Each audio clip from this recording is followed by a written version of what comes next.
Don't panic! Just hang in there! Finally! Someone's coming! Please help us! Get to work! Yoo-hoo!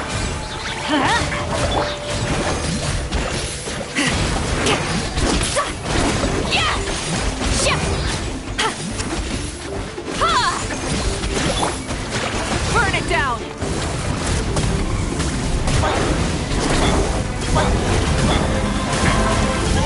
Incinerate! Fulfill our pact!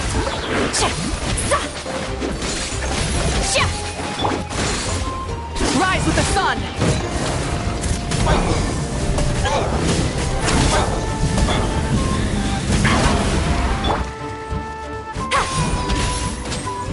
Get to work! Burn it down!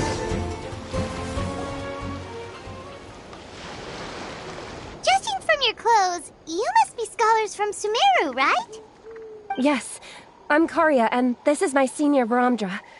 Thank you so much for saving us. That was a little too close. Don't mention it! Handling these sort of things is practically second nature to us by now. Paimon is Paimon, and this is the Traveler! Still, it seems that all the Kaholosaurs just ran off. We need to capture at least one alive. Capture one alive? Correct. Say, I can see you are very skilled at dealing with them. Do you think you could use me as live bait to help us capture one? I will pay you for the efforts. Well... Apologies. Varamdra has been hyper-focused on his research. So please, don't be too hard on him. Oh, no worries. But why did you approach a whole group of wild Kaholosaurs, and what's this talk about capturing them? Paimon's pretty sure that's not what they're trying to do. I'm sure we must look very silly. The fact of the matter is that we're searching for a mysterious island from a certain legend.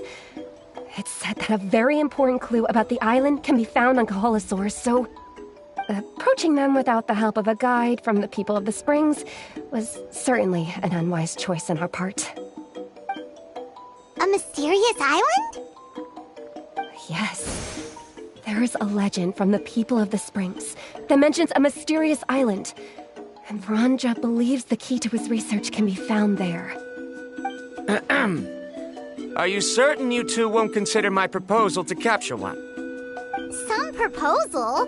There's no way we'd be willing to use a person as live bait! Then I suppose discussing it any further will just be a waste of time. I must come up with another solution. Varamdra! Oh, all right. You did rescue Karya and I just now, and I suppose I should express some gratitude. Thank you very much. A little awkward, but Paimon will take it. We should move on, Karya.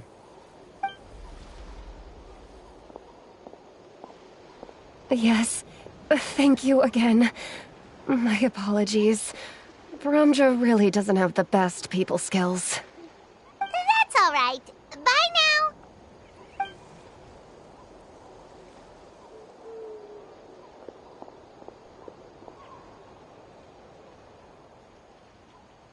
You really don't see a pair of adventurers like those two every day. But anyway, Paimon's really curious about that mysterious island that lady just mentioned. Yeah, who knows? There might be treasure! After all the amazing places we've explored during our adventures, finding some mysterious island should be a walk in the park for us. Oh, you're right. The lady mentioned that the mysterious island is related to a legend of the people of the Springs. So maybe we can start by asking some of them about it. Time's ticking, let's get started on our next adventure! But the real question is, who should we ask? That's an idea. If anyone, the chief of the tribe should know the details.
Someone looking for me?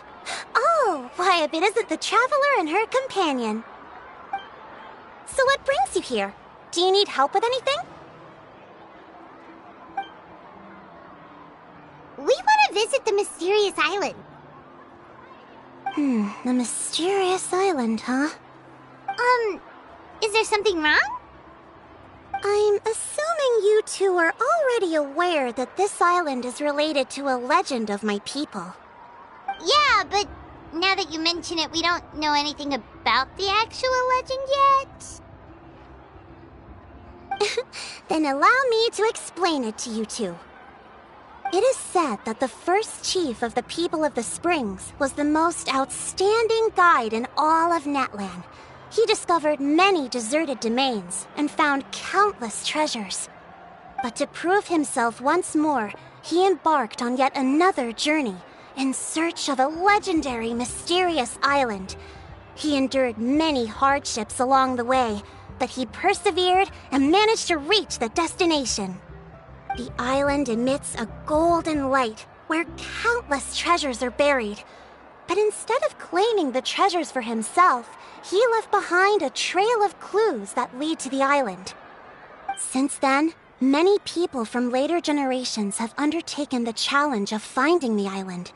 After all, to find the island is to find riches and glory.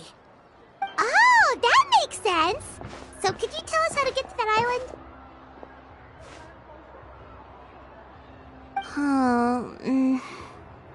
Oh, Paimon gets it! This is like a big secret for the people of the Springs, so you can't just tell anyone, right?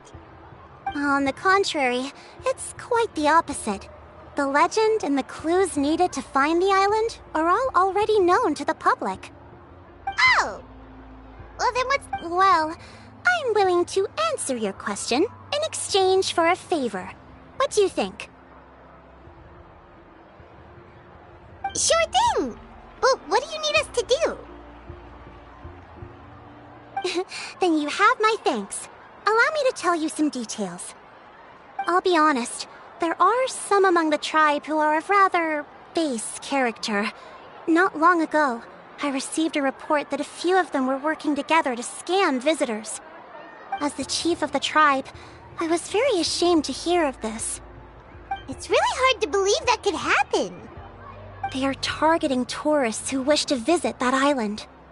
According to my sources, they would trick tourists into believing they are trustworthy guides before luring the tourists into spending a fortune for the sake of reaching the island.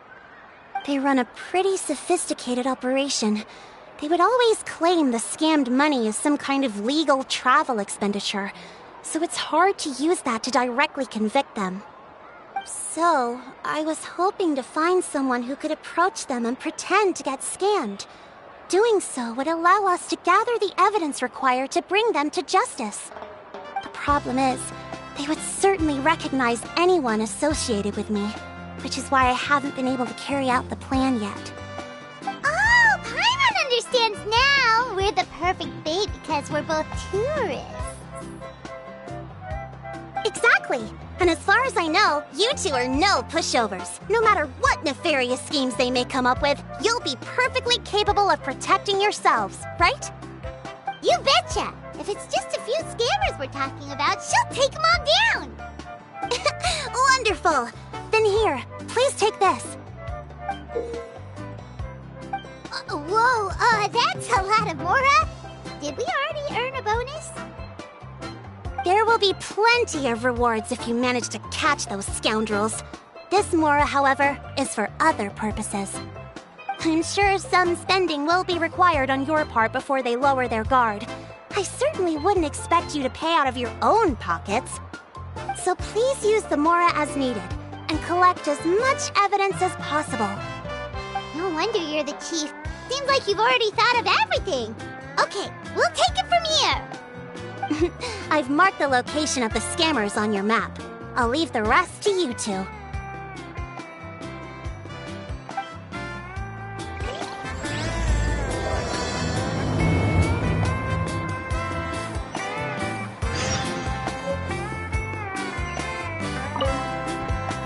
Please remember, we need concrete evidence. I'm counting on you.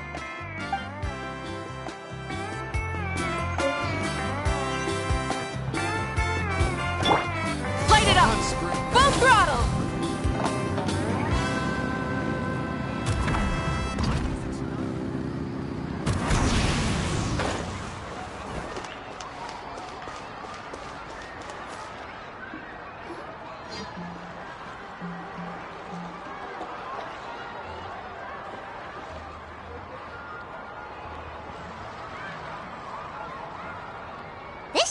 place. Now let's see if anyone around here looks like a scammer.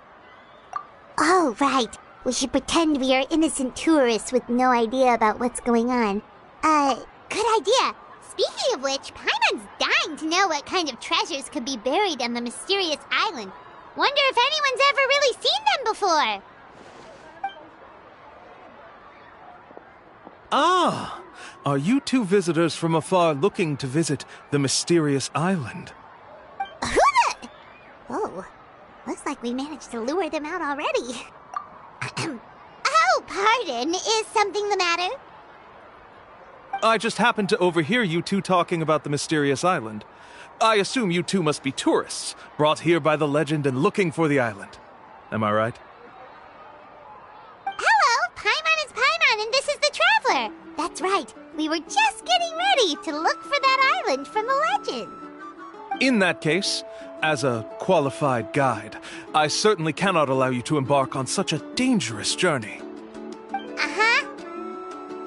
As the legend says, if you can manage to reach the mysterious island, riches and glory will be yours for the taking. Be that as it may, the journey to the island is full of untold perils and dangers. It would be nigh impossible for any average person to reach the island. But you are in luck. Allow me to tell you the purpose of our services. It just so happens that our mission as guides is to help visitors avoid danger, find shortcuts, and successfully reach their destination. Please, there's no need to worry. This was just one point I had to make perfectly clear. Although the legend and the clues to finding the island are known to everyone, the leads left behind by our ancestors are as enigmatic as riddles found on a lost treasure map. Only guides bestowed with the legacy of our ancestors can correctly decipher the clues. Tourists who rashly embark on their own often wind up lost and encounter unnecessary dangers. Huh. He actually sounds pretty convincing. But it seems like fate has brought us together. So, what say you to having me as your guide? So how much will you charge us?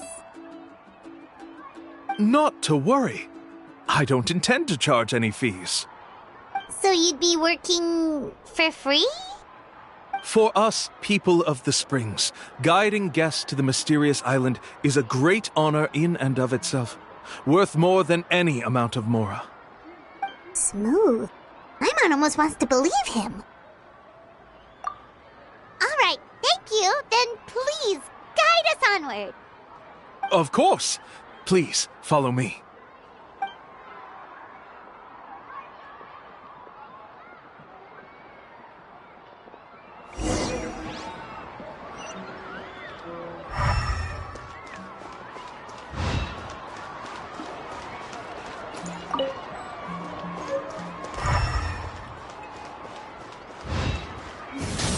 Full throttle!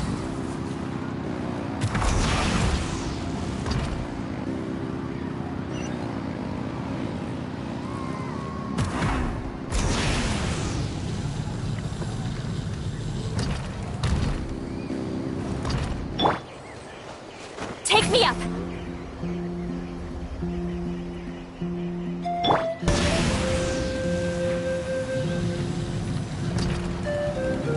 The flame burns on.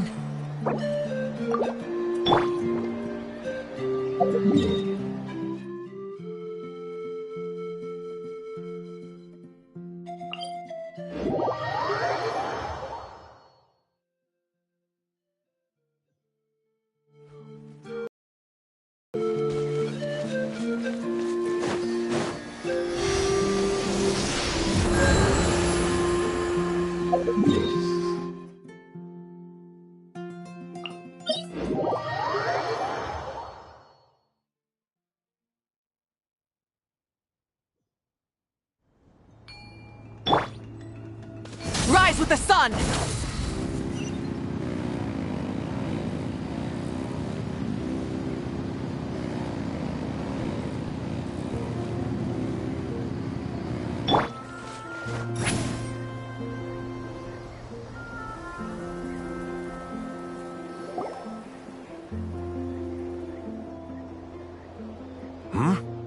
Are you two here to take pictures with the Koholosaurs? Really? Can we? Ahem. Huh? Oh, you two must be here to seek insight from Atta, right? Atta? Insight? Shh, not so loud. Openly saying their name in such a manner will only cause them to loathe you. I apologize for not explaining earlier. As you can see, Atta is the elder Koholosaur. My senior here is responsible to serve. Atta is highly respected among the tribe and is far more knowledgeable than other Koholosaurs. They say that Atta has actually visited the mysterious island before. Therefore, we must rely on Atta's insight to know how to get there. Really? But how do we do that? Can a Koholosaurus elder talk? You need only slowly approach Atta. Once Atta has confirmed your scent, they will provide their wise insight. In the language of the Koholosaurs, of course. But no need to worry. The ability to interpret this language is one of the basic skills required of a guide from the people of the Springs. I can understand Atta's instructions and will lead you on the journey ahead. Alright, then let's give it a try. That'll be 10,000 mora per person. Huh? In order for Atta to give us insight, they must recall their past, which can be extremely taxing for a Koholosaur. Costs to maintain their health can be quite high, you know. I'm sorry. Such expenses may arise in the process of finding our way, but as long as we reach the mysterious island, these costs will be quite trivial in the end. There you have it. Paimon knew there was no such thing as a free lunch. Oh, Paimon has an idea. She bets they've just made up all that stuff about the talking Koholosaur. But if we can get a receipt, that'll be proof that they're scamming tourists. With that kind of evidence, there'll be no doubt they're guilty. What's taking them so long? Well, what do you say? I'll even throw in a group photo of you two with Atta. You won't ever find another deal like this. Oh, that's an unexpected bonus. Quick, let's pay the man.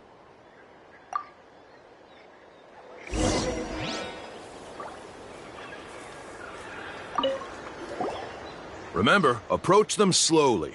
You don't want to scare Atta. Don't worry. I will help interpret Atta's insights.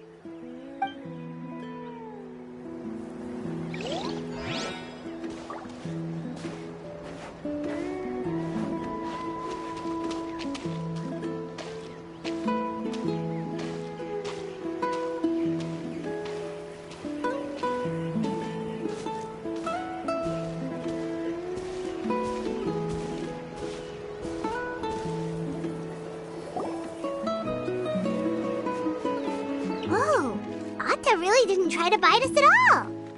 You can also pose now if you'd like a photo together. Okay.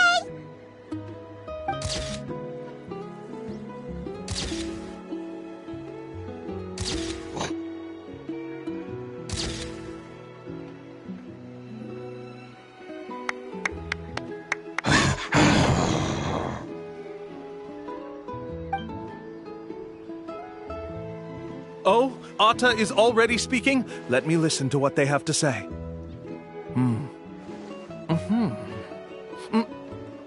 Oh, I see. Could you really get anything from that noise? Of course. Like I said, only a guide like me can understand their language. Let's follow Atta's instructions and proceed to the next area. Here's your group photo. I even packaged it up for free. Any chance we could get a receipt for that? No problem at all. Here you go. Please, come with me. We still have a lot of the Chief's more to use. Why don't we keep up the act and gather some more evidence? Paimon's curious what other tricks these scammers are using.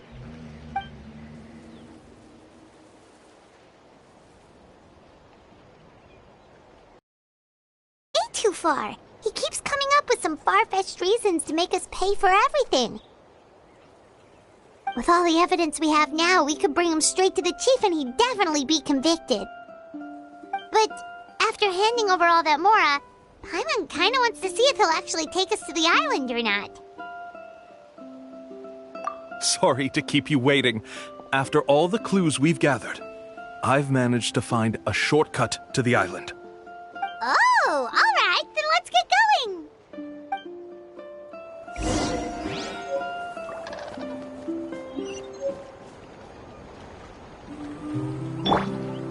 Full throttle!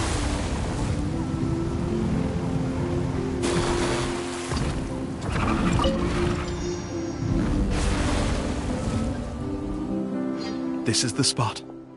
The trails of sunlight will guide the way. Once you cross the rushing water, the light of the setting sun shall reveal everything. Atta's insights have already pointed us to the destination. It's just on the opposite bank. You mean, we're almost there? Huh. But there wasn't even anything exciting about this journey. As I said before, this is a shortcut. If I took you on some arduous path after all the Mora you spent, that wouldn't make me look like a good guide, don't you think? Anyway, there's no time to lose. We need to get there before sunset.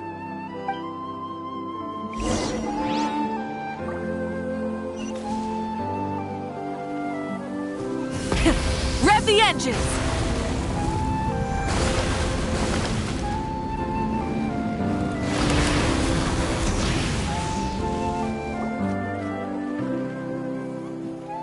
According to Atta's insights, this is the place. We're here. You mean the mysterious island? Yes, I've led you to the island just as I promised, which means it's time for me to say goodbye. Hold on! Are you serious? This is supposed to be the island? Then what about the treasure? And look at these wooden signs and artificial lights! Even we can tell it's fake! All that stuff about treasure is just part of the legend. I didn't make any promises about what you'd find. And who says a mysterious island can't look like this? Huh. Since you seem to have dropped the act, then there's no need for us to continue either. We were commissioned by the chief of the people of the Springs to gather evidence of your scamming activities. With these receipts, your scamming days are over. You sure? Then what's written on those receipts? Huh. Let's see. Huh? Wait, all the writing has disappeared. I took you all this way just to buy enough time for the handwriting to disappear. Even if you were to go back to the people you paid, you'd only find that they were using fake names, making them impossible to track down. You want to report me for scamming tourists? Then be my guest. I'll just say that I'm being falsely accused.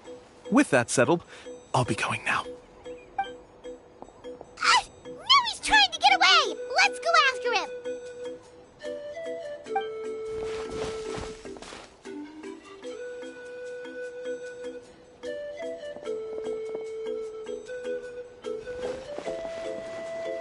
It's the chief!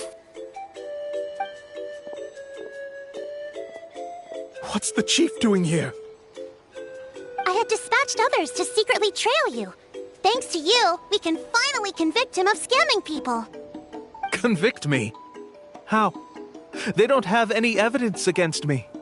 Even as the chief, you can't just level accusations without any evidence, right? Sorry to say it, but he got us. We lost all the evidence we had. Not to worry. Let's search him first. Hey, what are you doing? Keep your hands off me! That's my Mora!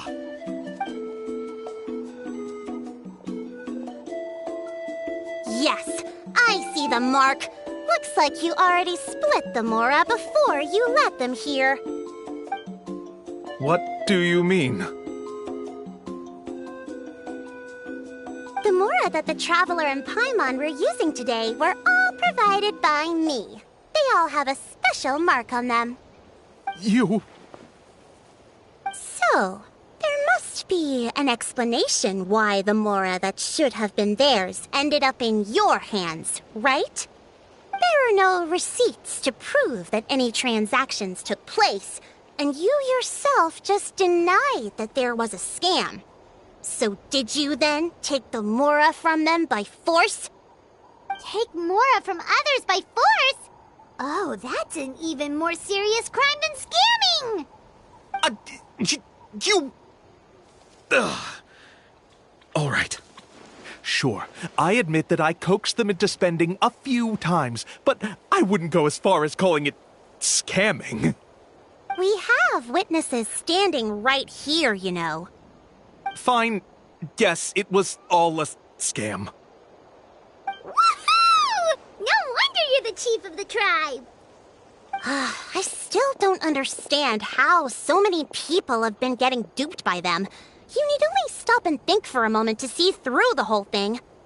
If he claims to be able to find a shortcut to the mysterious island, then why hasn't he just gone there and claimed the treasure for himself? Why even bother guiding others there? That's a good point. Speaking of, have any guides from the people of the springs ever found the treasure of the mysterious island? I can answer this question along with your previous one about how to get there. The answer is actually very simple. There is no shortcut to the island, and most people don't even meet the requirement to ever reach it. If you don't meet this single condition, then even guides from the people of the springs, despite all of their abilities, will find it difficult to overcome the obstacles along the way. Which is exactly why, even though the clues to the mysterious island are open to the public, few have ever made it there. There's a requirement? What is it? Let me ask you something first. What do you think a real journey to the mysterious island should be like?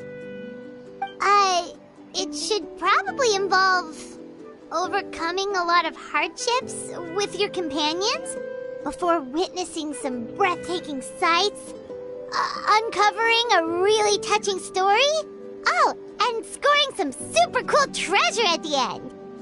And therein lies the key point. Overcoming hardships with your companions.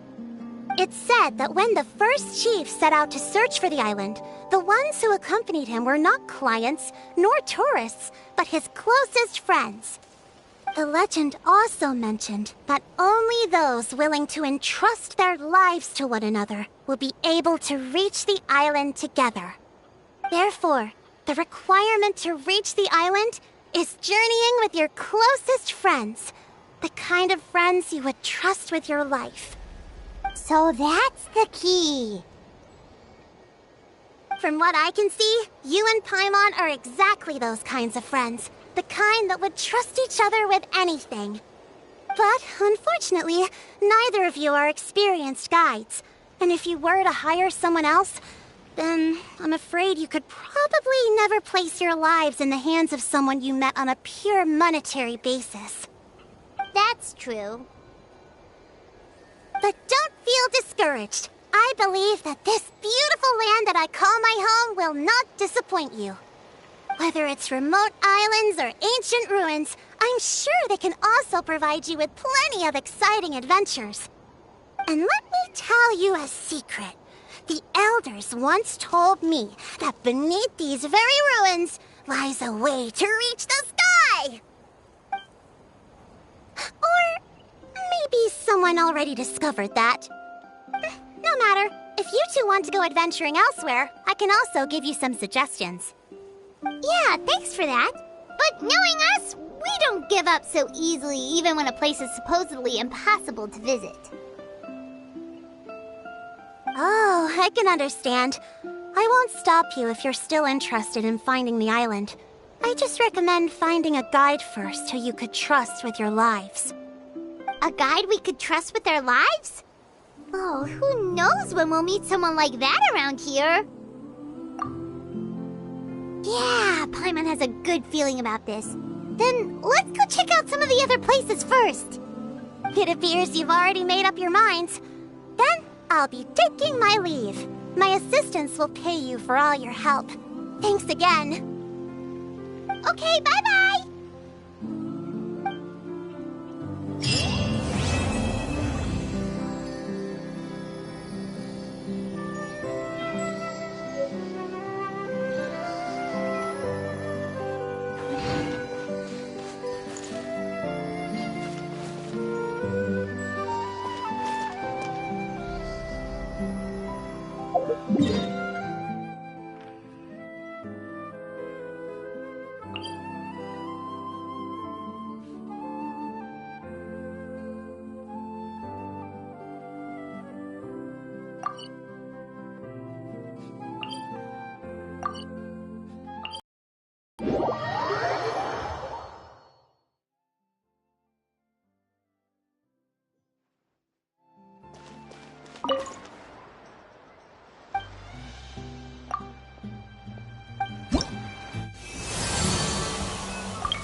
Ad Astra Abyssosk. Thank you for completing today's commissions. Ad Astra Abyssosk.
If you insist on putting yourself to the test, I'm going in! Strike a pose!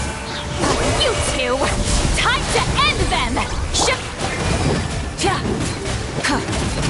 Burn it down!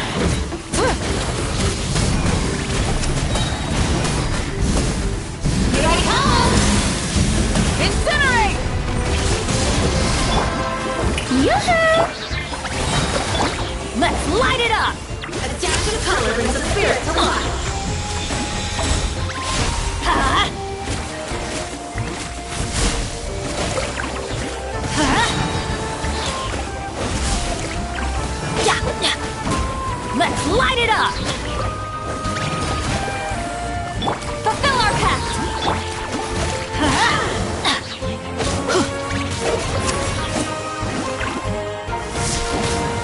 Adventure time! I always bounce back. Just watch me. Everybody stand back! Strike a pose! Let my name echo in song! Suffer the wrath of the...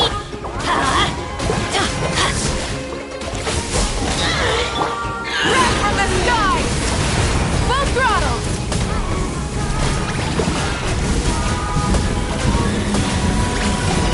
Incinerate!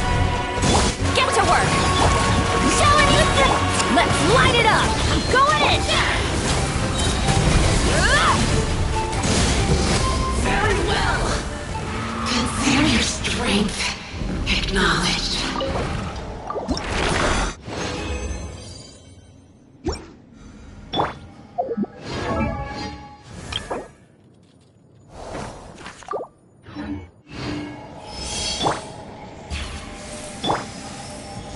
If you insist on putting yourself to the test, then test it you shall.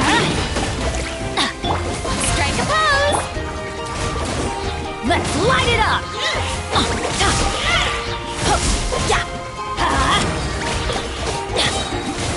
Everybody stand back!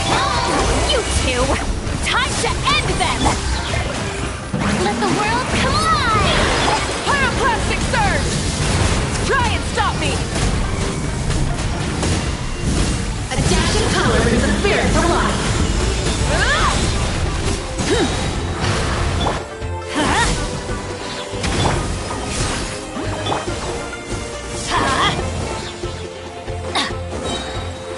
Adventure time!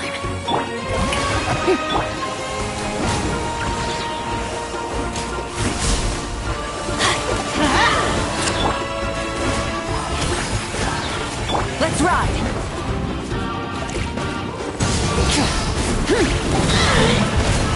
I'm going in! Lolene, Eat Papa, get him! Light up the blazing sun! Full throttle! Very well! Consider your strength.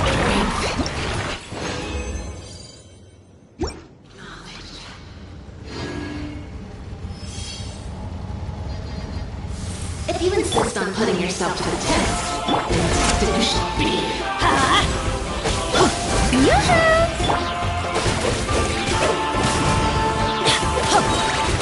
Teamwork is true!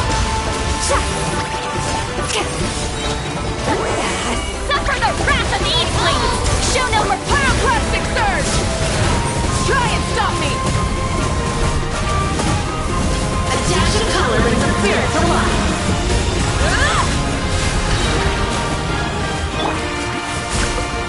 Let's light it up! Get to work!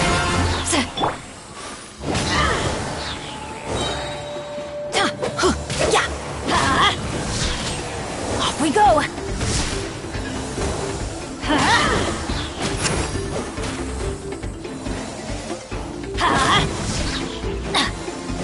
Off we go! Everybody stand! Eat Lolene! Eat Papa! Get him! Shoot! Light of the blazing sun! Very well! Consider your strength.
From this point on, I will always be by your side. Until the stars diminish, the flames die out, and the smoke dissipates into nothing.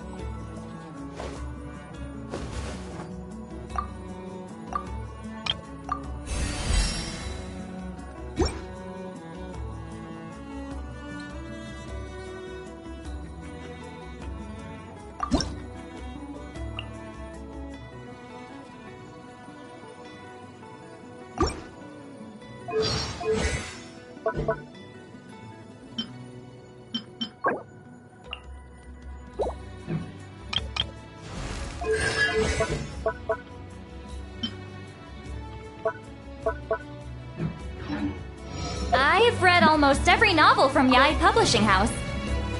Pretty normal, right?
Of course. No one's gonna miss out on the chance to welcome our heroes back from battle. It's their moment of glory. Kachina's gonna be so flustered. She's never had this many eyes on her before.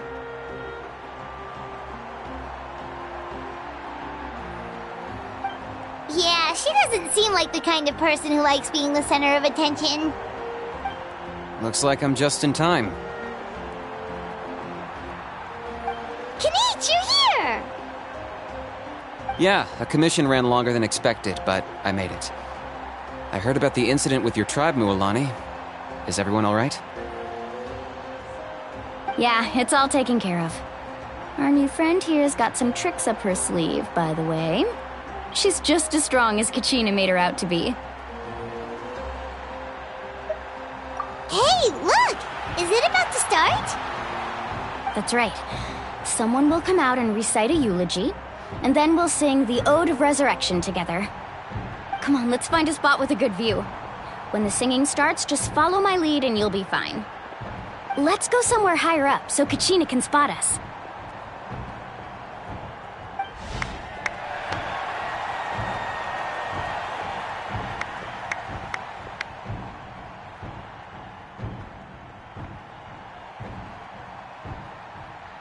Warriors of Natlan, heed the call of life. We are the inheritors of memory and legend. Those who grew alongside sun and wind. Those who forged our own destiny and future. That is Natlan's fire, the lifeblood of our nation.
I could not find Kachina within the Night Kingdom, or locate her ancient name.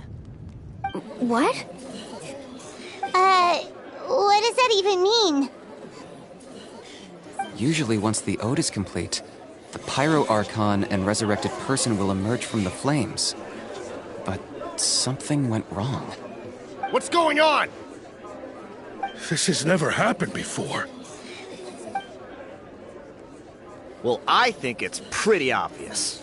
Clearly, the team sent to fight the Abyss didn't win after all. Think about it. The Ode rekindles all victors. We've witnessed it countless times. Since the Archon couldn't find Kachina in the Night Kingdom, that must mean there's more to this victory than meets the eye. Hey! You just haven't gotten over the fact that Kachina beat you at the pilgrimage! Pathetic. The both of you. Your wild guesses are misplaced. We completed our mission. Maybe you did, but who's to say whether that little girl even contributed at all? Maybe she got scared and ran off. Why would the YUB recognize someone like her, even if she was on the winning team? How dare you insult a hero of Natlan like that? Kachina sacrificed herself to repel the Abyss. She doesn't deserve to be subjected to your vile rumors when she's not even here to defend herself. Calm down, Mualani. There's no point arguing with the likes of them. I can't just sit here and let them slander her like that. To insult a hero of Natlan, the person actually has to be a hero. You... Think about it, everyone. Who do you think is really at fault here? A girl who never should have even gone to war? Or the great Pyro Archon? Why would the rules of our nation suddenly stop working? That's true. If she wasn't revived, it must mean she failed to achieve victory. Maybe the YUB interpret victory in different ways? I mean, that girl didn't look all that strong to me.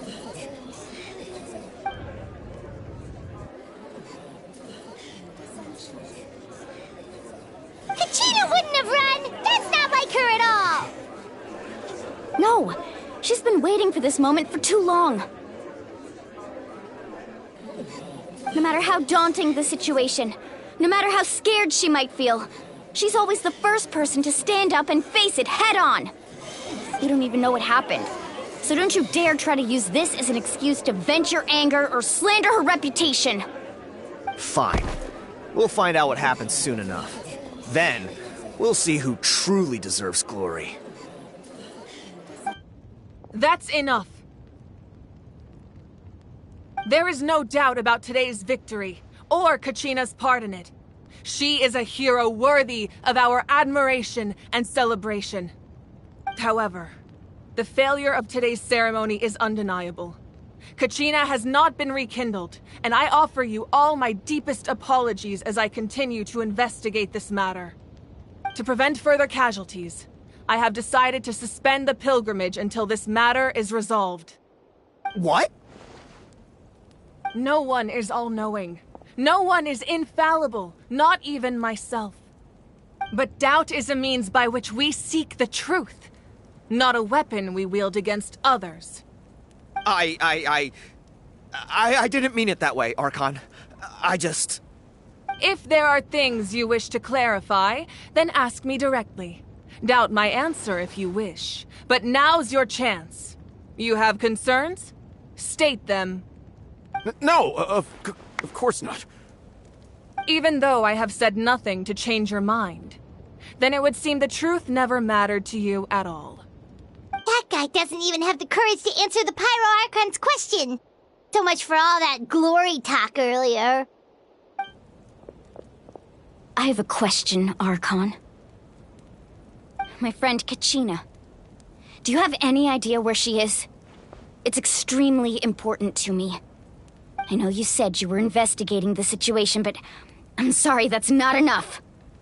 I've already shared everything I know. If you want to learn the truth and rescue your friend sooner, you should join the investigation. So, what do you say? Of course I'll join. In that case, come see me in the speaker's chamber. We should join them. Oh, and If it's not too much trouble, could you drop by as well, Traveler? I'd like to have a chat. Rest assured, everyone, I'll keep the tribal chiefs informed on the progress of the investigation. Once again, I apologize for the outcome of this ceremony. If there are no further questions, let's part for now. Did she just ask us to come along? I believe she did. Let's go. I'd like to know what's going on myself.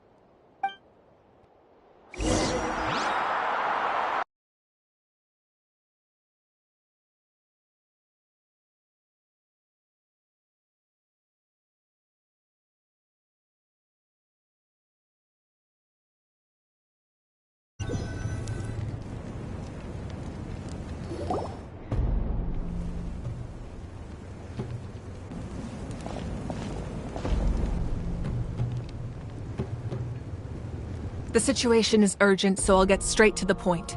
Kachina is undoubtedly a hero of Natlan, and I'm deeply sorry this happened to her. There's been unrest in the Night Kingdom, but I don't know what's causing it. As a result, I've been unable to track down her location.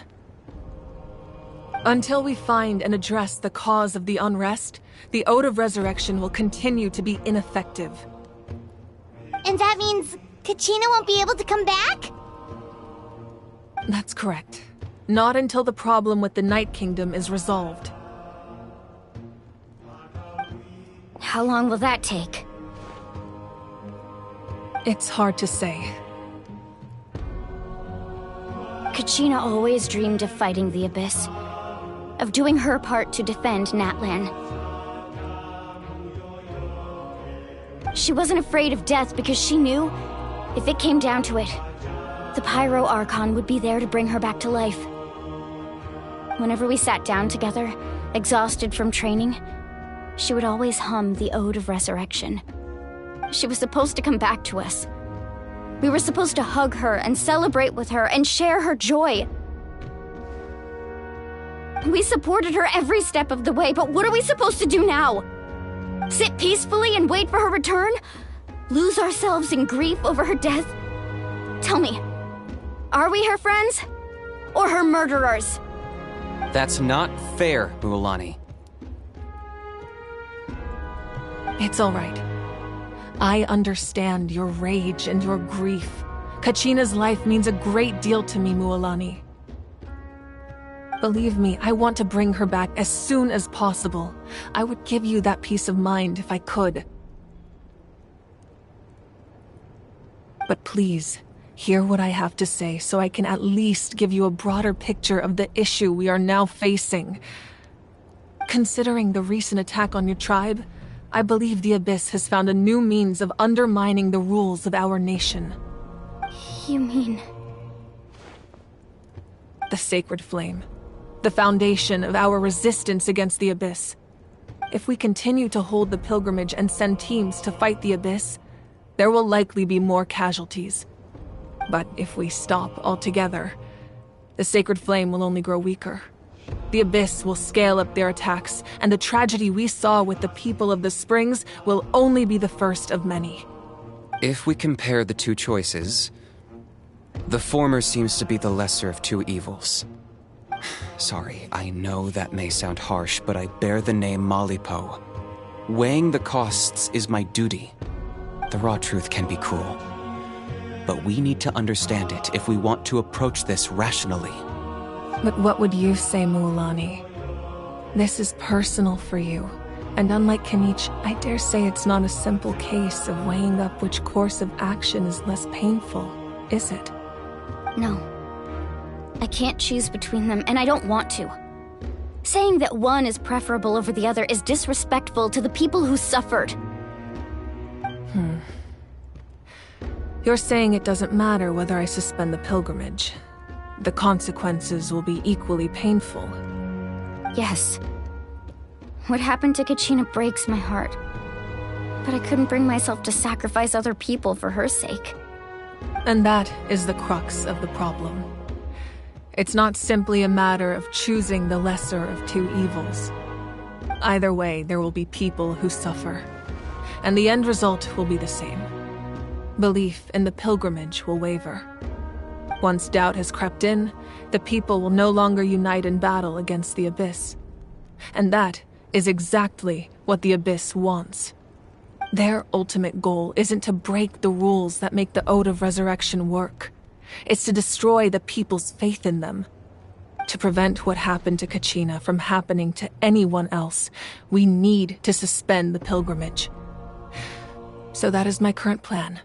And in the meantime, I've made efforts to strengthen each tribe's defenses. Then, we have to find another way of strengthening the sacred flame to keep the Abyss at bay. This won't be easy. I'll need time to figure out the best approach.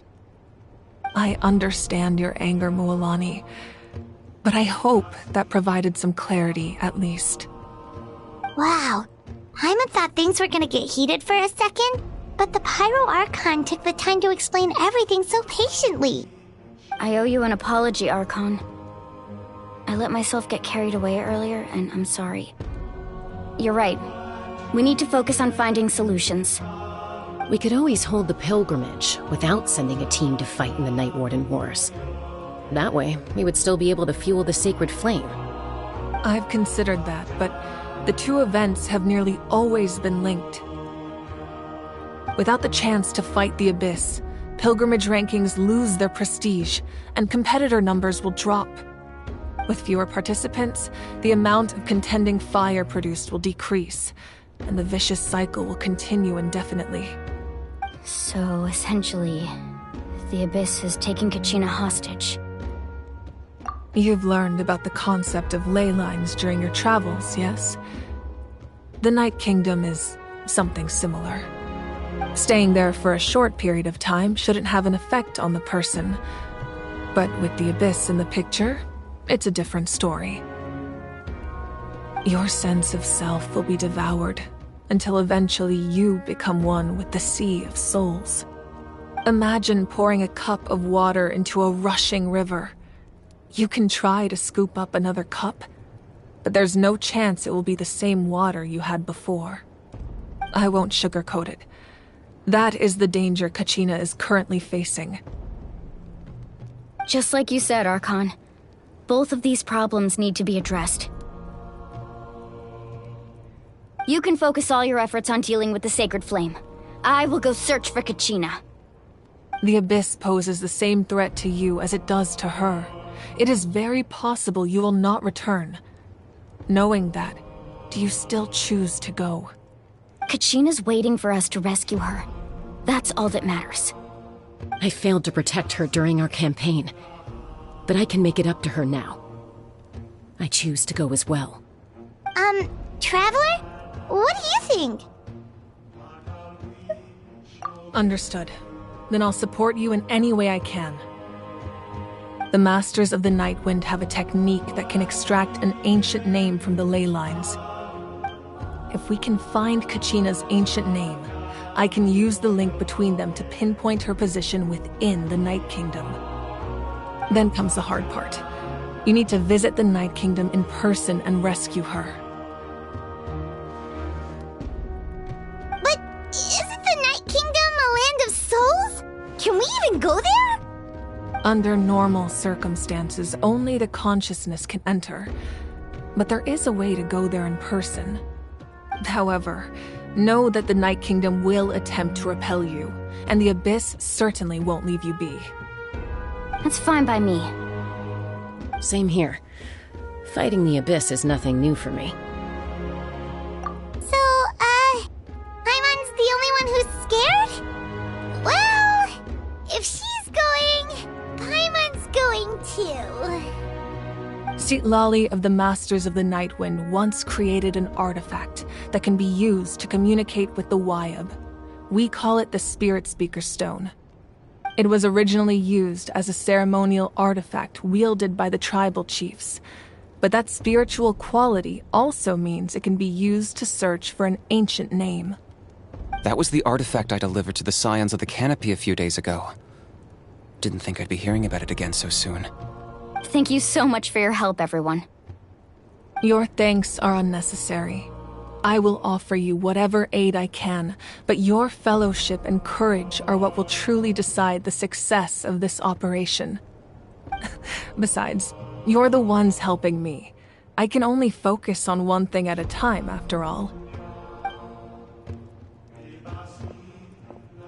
Traveler, I certainly didn't expect our first conversation to be so serious. I've heard all about your accomplishments. Ever since you arrived, I've been hoping to meet you and offer you Natlan's highest level of hospitality. Why? Why? Is that not what happened in the other nations you visited? Yeah, things were pretty complicated at the start. And, you know, in the middle. But our reputation's solid nowadays. That's more like it. After all, I've heard you're someone who transcends fate.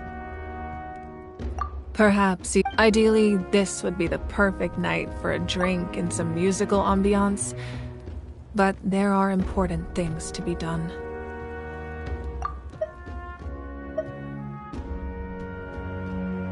Perhaps even more than you can imagine. But we can talk about that some other time.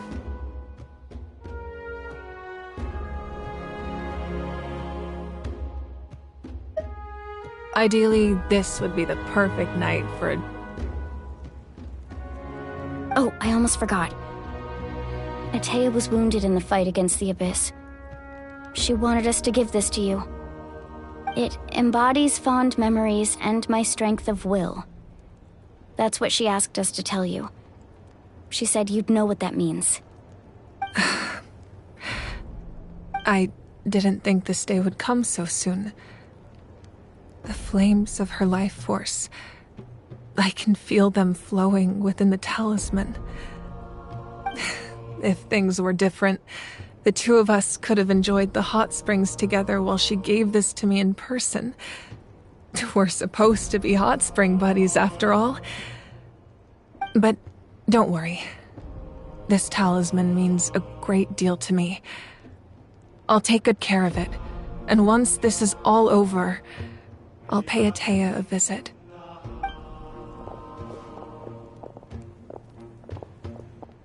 You said you didn't want to jeopardize the production of contending fire.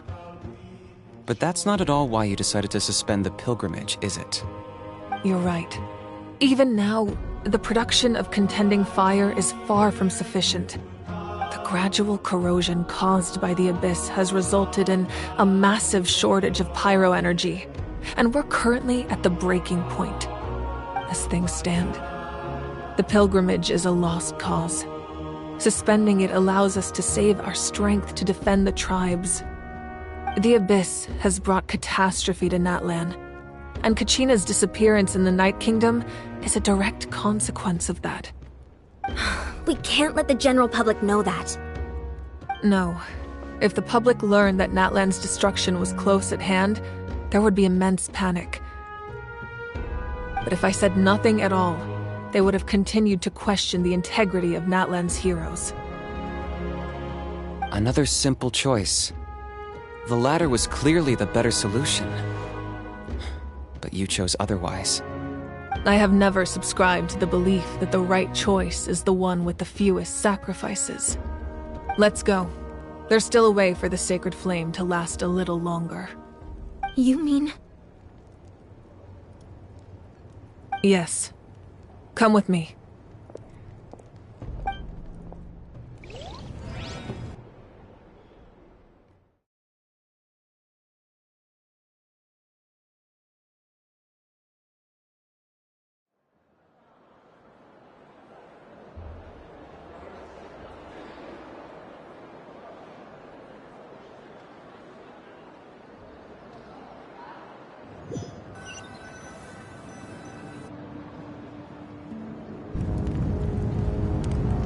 The sacred flame must never go out. Not only does it strike fear in the Abyss, but it's also the pillar of Natlan's stability. So until our heroes are ready, I will sacrifice my power to keep it burning. But that can only last so long. I think we should focus on the remaining ancient name-bearers. Don't let desperation cloud your judgment. Those chosen by the Wyeb have already embarked on their destined path. It is for them to decide how that journey ends, not us. All we can do is support them. Even so, for you to make this sacrifice, it's not right. If not me, then who? No other is capable of sustaining the sacred flame. I possess great strength, but I'm not above my people. This is part of my duty.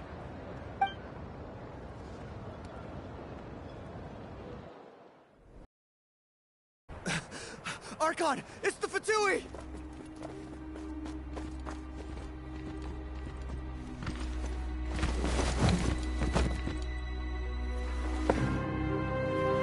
The Archon of Natlan. A force to be reckoned with. The secret of the ley lines is no secret to me.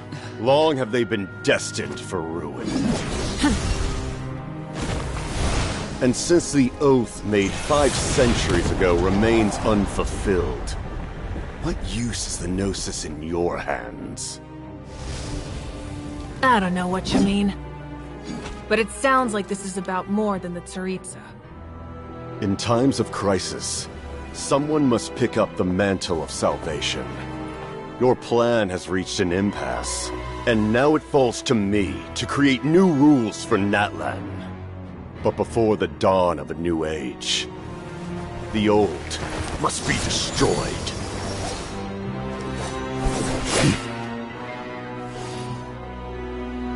I assume that's the end of your speech? Good. People like us.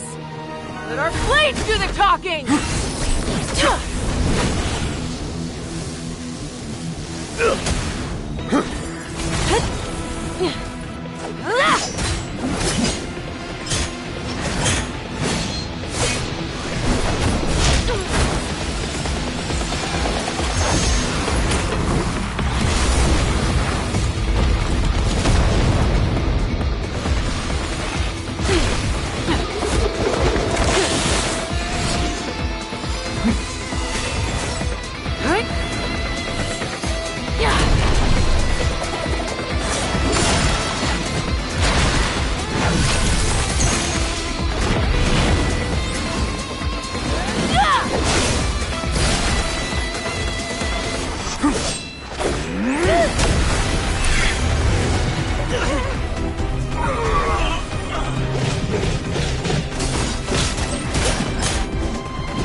Masters of the Night Wind. Send word. The captain and his followers must be apprehended.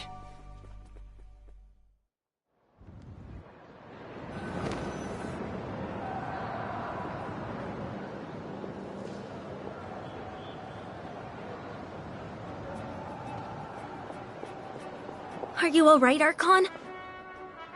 He was a formidable opponent. Exactly what I would expect from the first of the Fatui Harbingers. I never imagined someone could match you in combat. If the Tsaritsa sent him here, why would he bring up what happened 5 centuries ago? Yeah. And how much does he know about Natlan? The Harbingers are all driven by their own personal goals. The only purpose that unites them is collecting the Gnosis. But I'm sure the captain has his own reasons for being here as well. Whatever his motive, we should shift our focus to the Fatui. If they attack again, and we're not prepared, we're done for. No, we're running out of time. The wound I inflicted should hold him back and weaken him for the time being. Besides, I'm sure you noticed, the power that came to his rescue just now came from the Masters of the Nightwind. In other words, there are traitors among us. Not necessarily. This could prove to be a very valuable turn of events. When we exchanged final blows, I sensed an unusual presence within him. I'll need to investigate further. Kanich, go to the Masters of the Nightwind and look into who could have aided the captain. Speak to Sitlali. She should know. Of course, I'll head out right now. Do you still intend to... Yes, but fear not.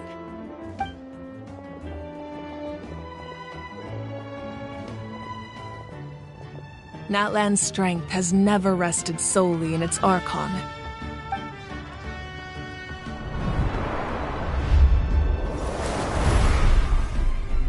Together we foresaw the only path that leads to our nation's future. We must trust in that vision now.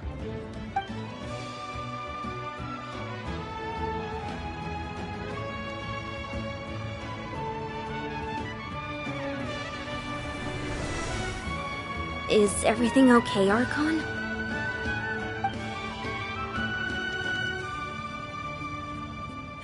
Completely fine.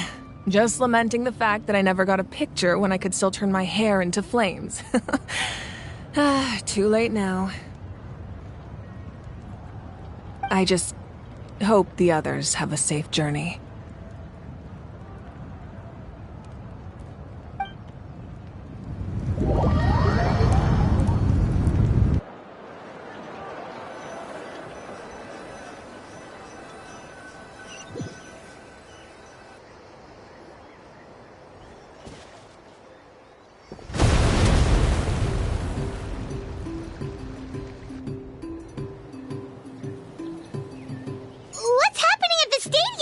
Did something explode? It feels like the Archon unleashed her power. She must be fighting a formidable opponent. Should we go back and check what's going on? Have faith in the Archon. She wouldn't lose in a one-on-one confrontation. Once we find Kachina's ancient name, we'll head right back. Okay, let's just keep climbing. Paimon really hopes nothing goes wrong.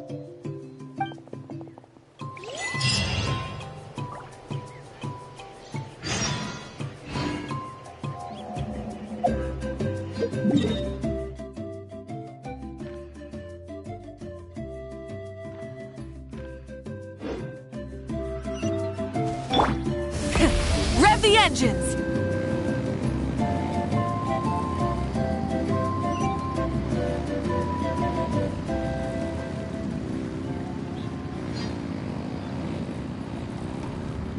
What can you tell us about the scions of the canopy?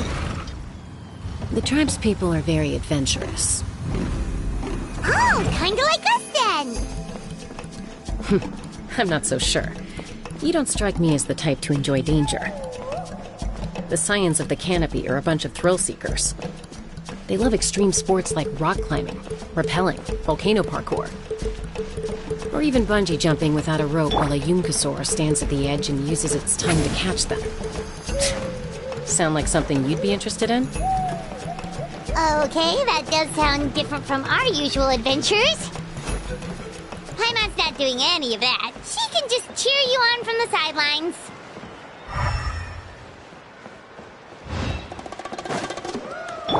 Try and stop me!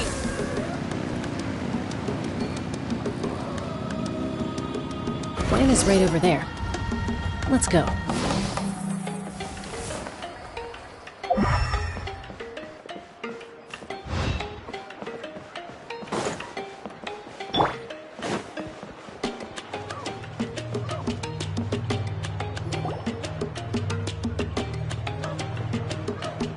Chaska. Nice to see you again, Wyna. I'm afraid we don't have time for pleasantries, so I'll get right to it. We're here for the Spirit Speaker Stone. Whoa, hold on a second. At least tell me why you need it first. My friend Kachina is trapped within the Night Kingdom. We need the stone to find her ancient name and rescue her. Rescue her? From the Night Kingdom? That's right. I'm sorry, but someone needs to tell you what you don't want to hear.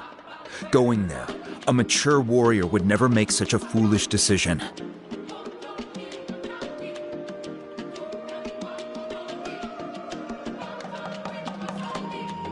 The nature of battle is unpredictable.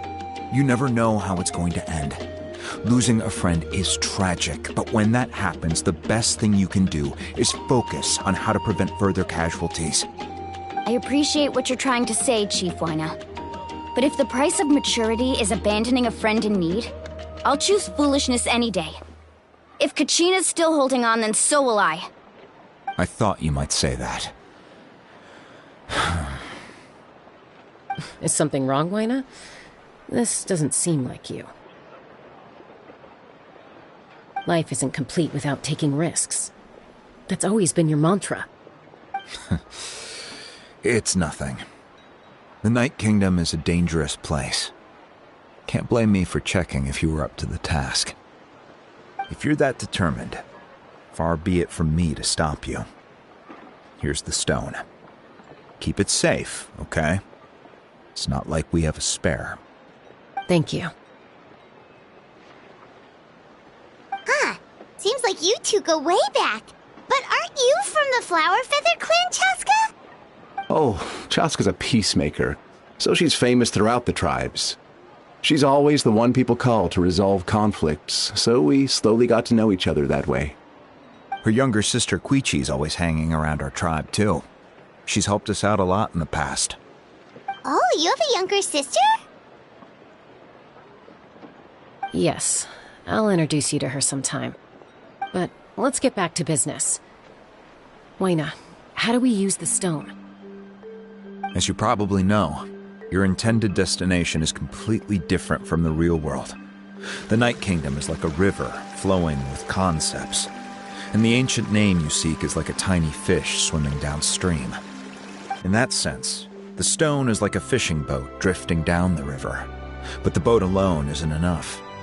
You need a fisherman experienced enough to steer it in the right direction. We couldn't do that ourselves? With a little practice, I'm sure you could. You have the strength and the talent. If you want to make sure this works, though, I could recommend someone to you. Who? Vichama, a legendary warrior and scout from our tribe.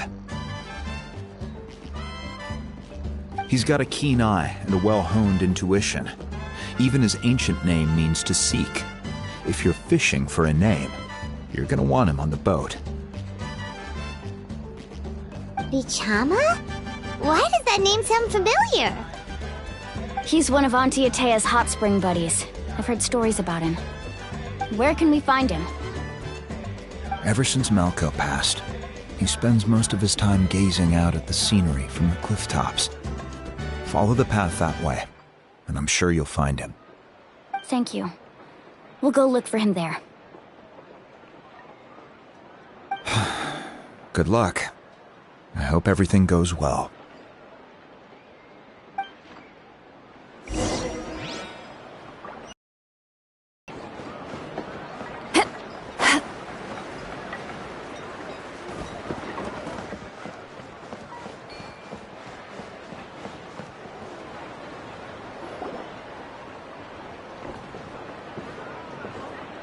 Someone admiring the scenery from the cliff tops.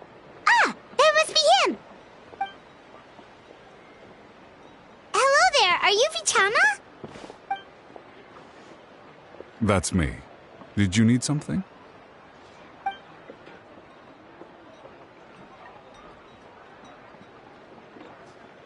What? You're saying you can bring someone back from the Night Kingdom? How is that even possible? No, If you really think about it, anything's possible in that kind of place. But that would mean... Are you okay? You don't look so good. Everything's fine. I'll help you, but I do have a small request. After I help you find Kachina's ancient name, I want to use the stone to look for my friends as well. Your friend? Oh, why not mention someone named Malco? Is that who you're talking about? Yes, but I'd rather not get into it if it's all the same to you. That's not a problem. We agree to your request. Yeah. Since you're helping us find Kachina's ancient name, it's only right that we return the favor. Then we're agreed.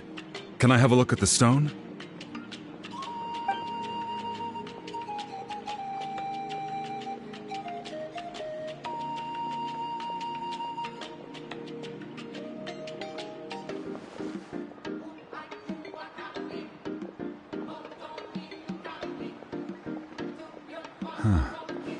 I see.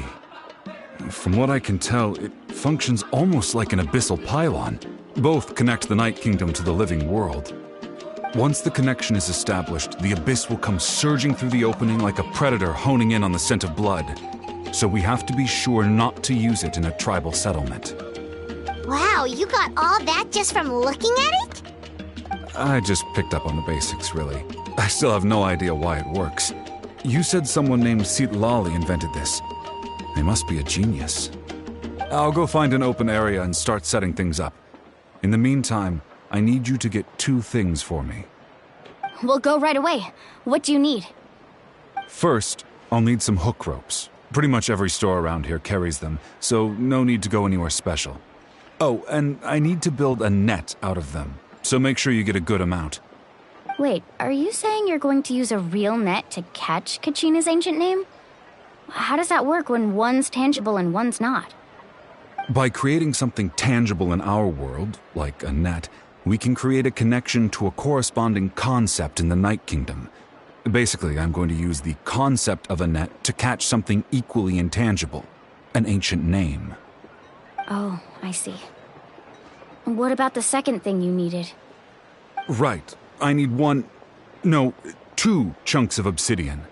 Once we bring the ancient names into our world, we'll need a place to store them. Normally, you can only get obsidian from the Children of Echoes, but I heard there's a traveling merchant from that tribe around here somewhere, so maybe you can try your luck there. Gotcha! Alright, let's split up. See that clearing? Let's meet over there when you're done. Oh, and you can send someone with me if you want. In case you're worried I might take the stone for myself. What do you think, Chaska? There's no need. Lena spoke highly of you. That means you're trustworthy. I appreciate it, even though that doesn't mean much to me anymore. Anyway, it'll take some time to set everything up, so no need to rush.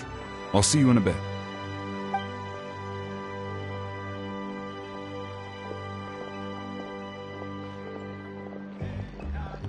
What an odd guy. He seems so defeated, but also really invested in the stone at the same time. I don't have any more insight than you, Paimon. Let's just focus on the preparations for now. Hang on, Kachina. We're coming for you.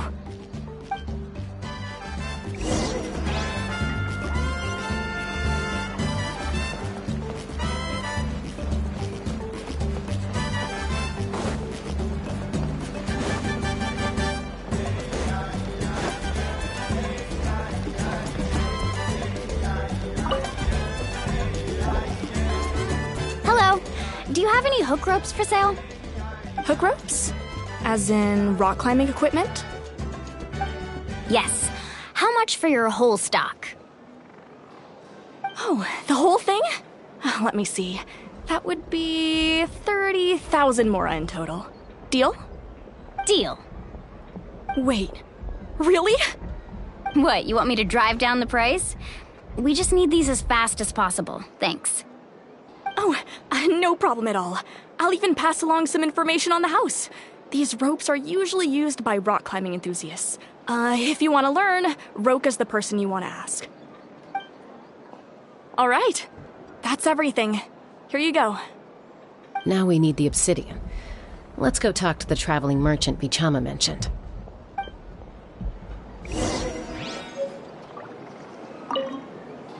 Anything else I can get you?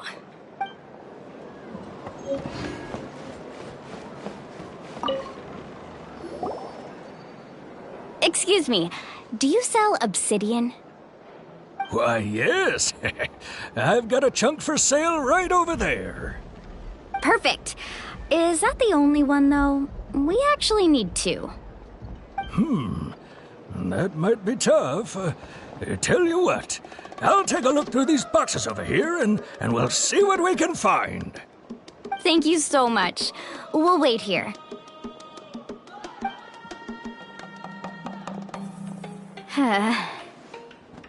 Relax. Everything's going according to plan. I know, it's just... I could tell Vichama feels the same way about his friend that I do about Kachina. I hope this chunk of obsidian isn't the only one. Kachina always carries all sorts of shiny stones with her. If I was the one trapped in the Night Kingdom, she'd have a whole pile of obsidian ready in a heartbeat. Well, would you look at that? I did bring an extra. Here you go, young lady. How does it look? Perfect! Thank you. How much do I owe you? If you hadn't shown up, these stones would have just sat here collecting dust. I'll take 3,000 mora for both. Here you go. By the way, I heard you mention Vichama just now. You running an errand for him, then? How's he doing? Malco's been gone for 5 years now. It's about time he started to move forward. Do you know what happened between them? I heard about it in passing while I was out drinking one night, but I don't know all the details. Vichama and Malco grew up together, and even made a name for themselves together. Malco was an amazing fighter, capable of knocking out multiple opponents in a single hit, while Vichama excelled at scouting and analyzing the battlefield. The two made an excellent team, and managed to beat back the Abyss several times. 5 years ago, they both emerged triumphant in the pilgrimage, and were placed on the same team to fight the Abyss. But on the eve of battle, the Abyss launched an attack on their tribe, and Vichama suffered an injury to his leg while attempting to rescue someone. Then what happened? The team agreed that he couldn't fight the Abyss in his condition. Vichama didn't argue. He knew going to the front lines with an injured leg would make him a burden in battle. So they raised the issue with the Pyro Archon, and she agreed to let him stay behind. It's just... Malco and the others ended up facing hordes of abyssal monsters in numbers that far exceeded anyone's expectations. The team made an error in judgment, and they fell to the onslaught. Vichama went into a deep depression after that. He blames himself for everything. Oh, you're not wrong. But it's possible he chooses to blame himself. Not because he did something wrong, but because he wasn't able to do anything at all. I've tried convincing him to move forward, to stop dwelling on the past. But the shadow of Malco's death hangs over him still. The Abyss has caused so much suffering, and some wounds never heal. I wish there was something he could do to make himself feel better, but... anyway, that's the gist of it. Maybe you could help him talk things through sometime. I would really appreciate it.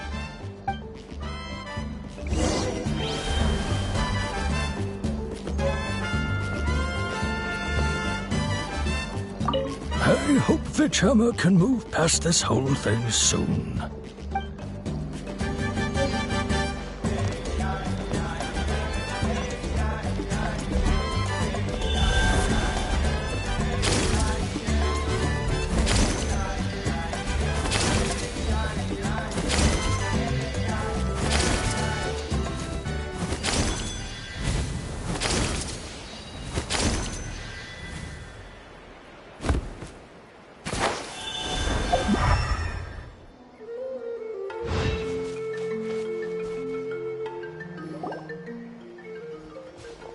Did you get everything? Yep, it's all here. When do we start? I've made all the necessary adjustments, so we're good to go. As agreed, I'll help you find Kachina's ancient name, and then you return the favor. Go ahead.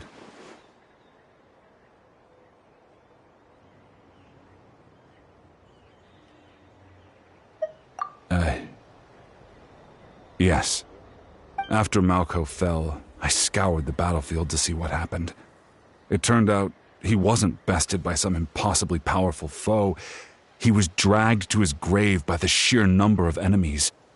If I had been there, I would have been able to sense the danger. I could have warned them not to advance. I've always blamed myself for what happened.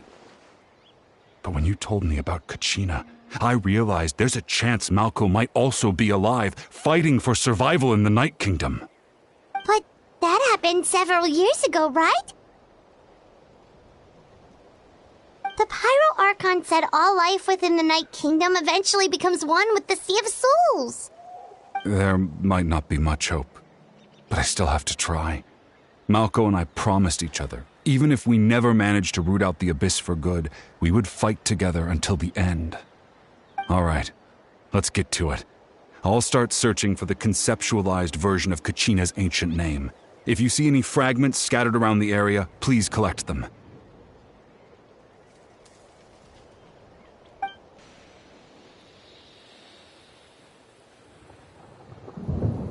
Make sure you prepare yourselves for battle. As I said, the stone will link the mortal realm to the Night Kingdom. The Abyss will likely emerge in response. Look at that golden thing! It must be one of those fragments Vichama mentioned. Let's get closer!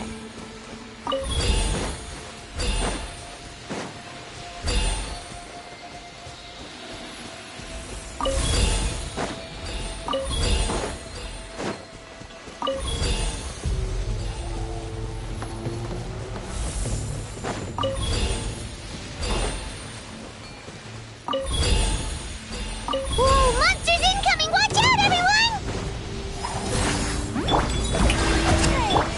Light it up! Light it up! Try and stop me!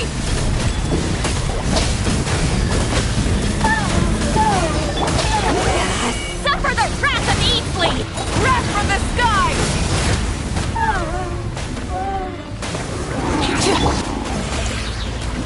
Time to shine! Yoo-hoo! How dare you! Get to work! I'm going in! Eat Laline! Eat Papa! Light of the blazing sun! Full throttle!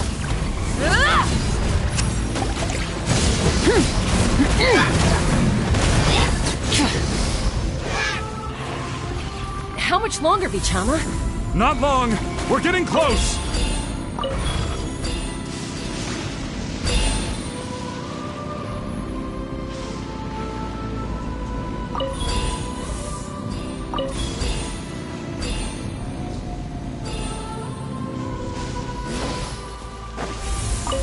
Try and stop me!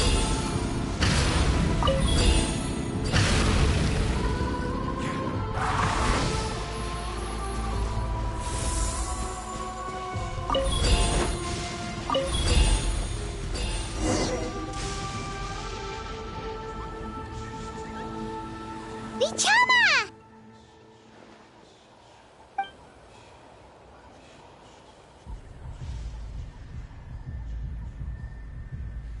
Quick! Take it!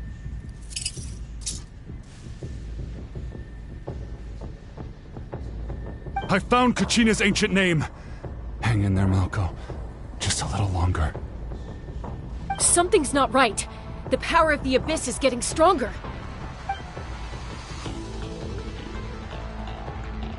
The Abyss is corroding his body! Vichama, you can't keep going, you'll die! I should have died 5 years ago. I just need a little more time. Please, I'm almost there. Thank you.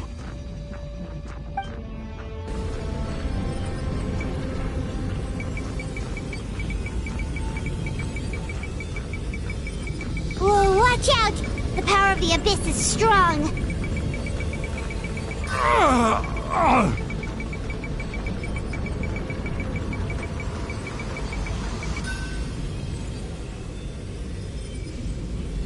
This power.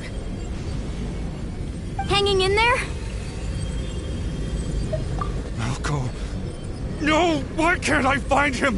Why? We can't wait any longer. Pull him away from the stone, Mualani. I already tried, but the power of the Abyss has him in a chokehold. It's like he's tied to the stone with an invisible rope. In that case, we have no choice. I'm sorry, Sea Lolly. Get back! Chaska, wait!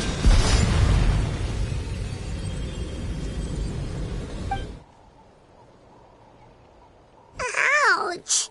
What happened just now? It looked like the Spirit Speaker's stone was... The stone's power was spiraling out of control. The only way to stop it was to destroy it. You were all caught in the shockwave of the explosion. You might feel dizzy for a while, but that's normal. Give us a heads up next time, will you? You're lucky we managed to dodge it in time. I thought I said to get back. Yeah, barely a second before you made it go poof. Not everyone has your reflexes, Chaska. We were this close to getting dragged into the explosion. Okay, I'll be more careful next time. At least Kachina's ancient name is still in one piece. Wait, where's Vichama? Vichama! Vichama! I couldn't find Malco's ancient name. It must be completely gone by now. Once your ancient name disappears, there's no coming back. From the very beginning, I knew there was a slim chance, but still. And now... it's too late to save him. From the minute he left that day, it was already too late. Vichama. I'm sure he's heard enough condolences over the years. Let's just give him some space. Huh? What's that in your hands, Vichama? It looks like something's glowing! Huh? This is...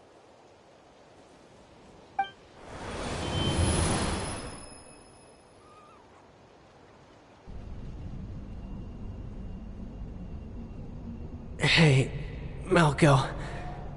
Got any strength left? Not enough to swing a sword, but to say a few last words? Sure. Too bad. No one will get to hear them. I never thought I'd actually die on this mission. Not that I'm afraid to die. It's just... hard. Thinking about my mom's face when she hears the news. Guess I have something to be thankful for then. My parents died a long time ago. They won't have to mourn me.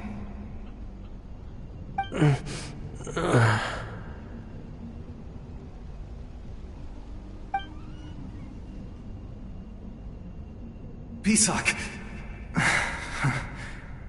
Always had to beat me at everything, didn't you? Right to the end, you were never one for goodbyes. Maybe you're right. Maybe no one will get to hear our last words. But just in case...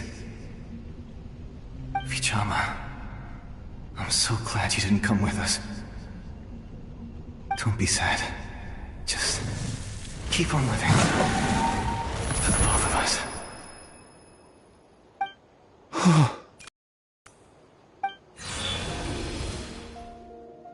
Was that a memory? Seems like we were able to salvage something after all.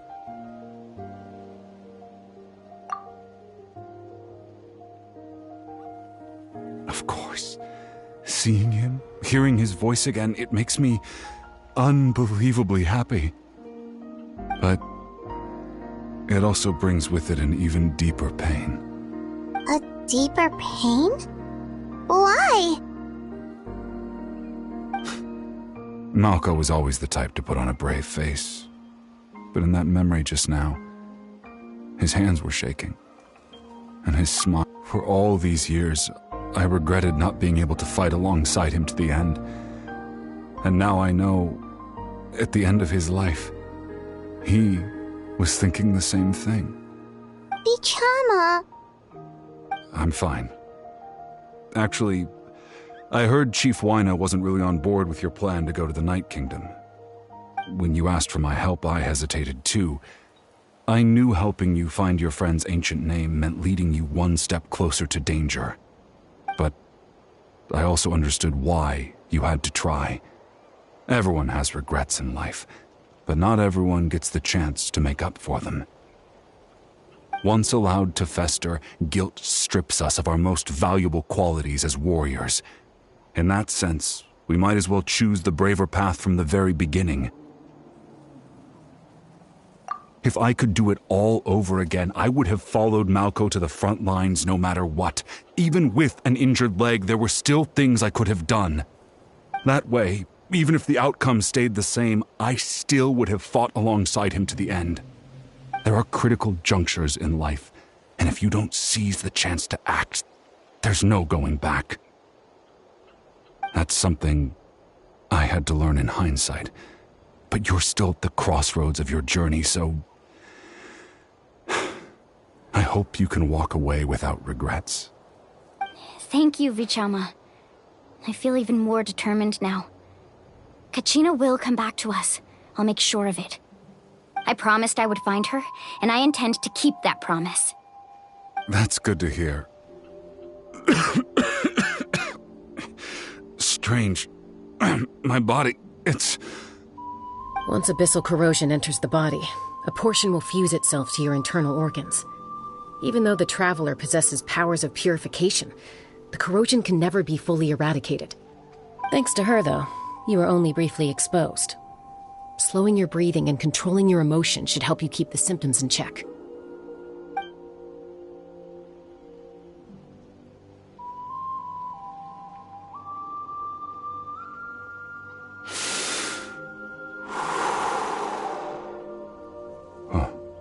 That does make me feel better. You seem very knowledgeable about all this. Just speaking from experience, that's all. Anyway, we've recovered Kachina's ancient name, so we're off to a great start. Let's get Vichama back to his tribe and tell Wyna the good news. Oh, and apologize for destroying the Spirit Speaker Stone. We had no choice, though, so he'll probably understand. Right?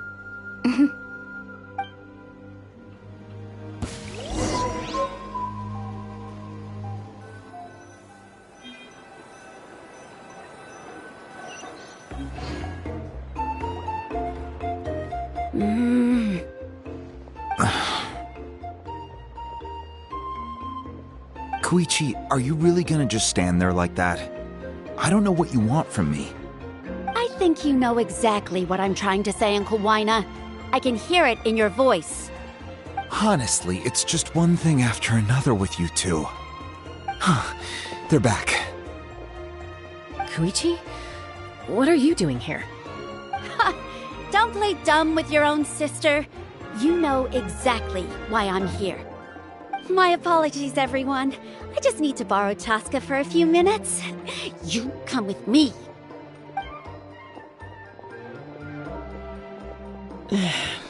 I'll be just a moment. Who is that? Koichi, Chaska's younger sister. Although the two aren't actually related by blood, it's kind of a long story. It's not really my story to tell, but I guess it's not a secret. You see, Chaska was actually raised by cuckoo-saurs. She was afflicted with a rare disease when she was a child, and abandoned in the wild as a result. The Abyss found her out there, all on her own, and tried to devour her. But in the end, all that did was trigger her will to live. That strength of will pushed her to survive. But it also planted a seed of conflict within her. Eventually, she was adopted by the cuckoo-saurs. Wherever they went, she followed, getting into fights right and left, can totally imagine that. Well, when Chaska finally returned to human society, it was Koichi's parents who adopted her.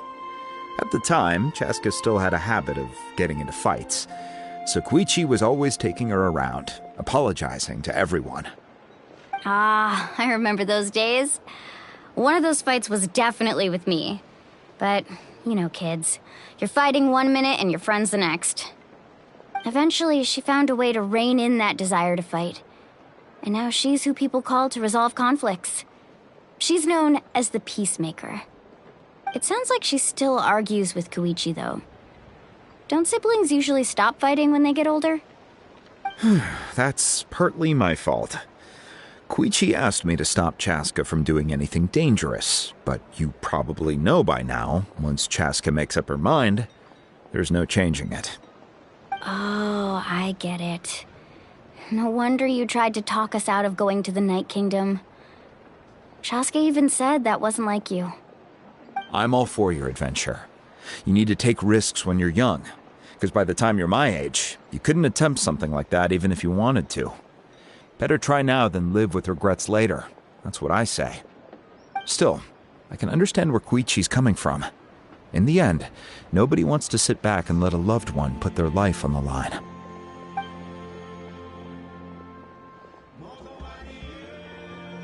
All right, it's just the two of us now. You have 1 minute to explain yourself. I don't have anything to say.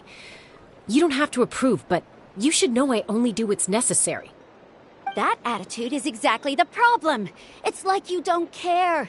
You try to sneak off to the Night Kingdom behind my back and then play it down as if it's just a trip abroad. Well, technically I am going abroad, right? Again with the excuses! We agreed, didn't we? There are 4 levels of danger. If it's not something urgent, you can only engage in level 2 danger and below. You can only go up to level 3 if a situation is so dire there's absolutely no alternative. But a trip to the Night Kingdom? If that's not a level 4, I don't know what is. And you were just going to sneak into the place without saying anything. What do you mean, sneak into the place? I always planned on walking in there with my head held high. You bought off Uncle Wina, didn't you? He promised me he'd stop you from doing anything dangerous. Oh, it's like he didn't even try. You feel like he went back on his word. What if I told you my mind was made up, and there was nothing he could have done? Not even by force. Oh, I knew it! So he did try to say something, but you didn't listen. This is important. If you were in my shoes, you'd make the same decision. You don't know that? I'm a doctor, and I handle logistics. If you're going to waltz into a dangerous situation where you could lose control at any moment, it's my duty to say something. All right, whatever. Anything else? What do you mean, anything else? Why don't you reflect on what you've done and promise me you'll stay put? Time out. Is this one of our normal arguments or a serious one? Chaska, does it sound like I'm joking? Then, you need to know something. What happened to Kachina was partially my fault. I can't leave her there to die. That's not who I am. But the person you become when you lose control, that's also not who you are. That's a different issue. You said it yourself. A person is only as good as their morals. If I want to live in Natlan, I need to display qualities that make me worthy of this nation. I've also told you that managing your condition is equally important. Sometimes you have to make sacrifices. All right, let's stop this here. If we keep going, I might actually have to get serious. And I think Wina prefers his roof attached to his house. Is that a threat? That sounds like a threat to me. Koichi! Younger sisters are supposed to listen to their elders. So, you're really going to go, no matter what I say? I'm supposed to be your sister. Then support me. I'll be back. All you have to do is wait. Chaska. So, that's it. Why'd you have to turn out to be so darn annoying?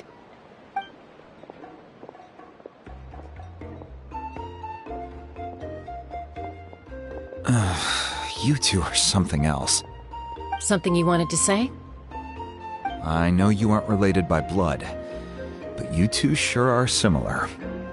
Really? You know, I said that very thing to Koichi not too long ago, and she reacted the exact same way, down to the very tone of voice. It's not my place to get involved, but I will say this.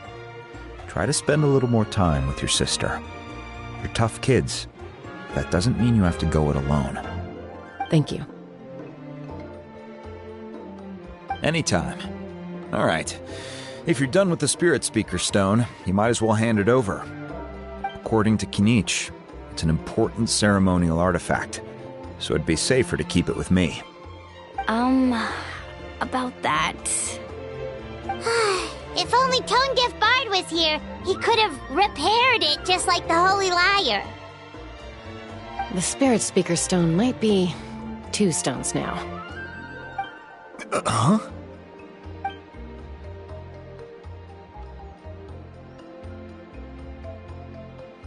I see. Sounds like it was an urgent situation. If someone's life was on the line, then you had no choice. Still, Citlali's going to be a nightmare to deal with now that you've broken her stuff. I'll explain everything to her later. Stay safe out there in the Night Kingdom, okay? I'll wait here for your safe return.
We're back! We found Kachina's ancient name, too!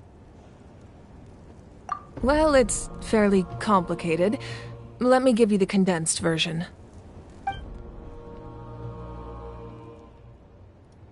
The Fatui again? We can't go anywhere without them causing trouble. But what if the Fatui finds out you've lost your power? Won't they try to take advantage of the situation? That's why it has to be our little secret. No one else can know, or we're asking for trouble. Look, I wish I could offer you some sort of consolation, but I won't lie to you.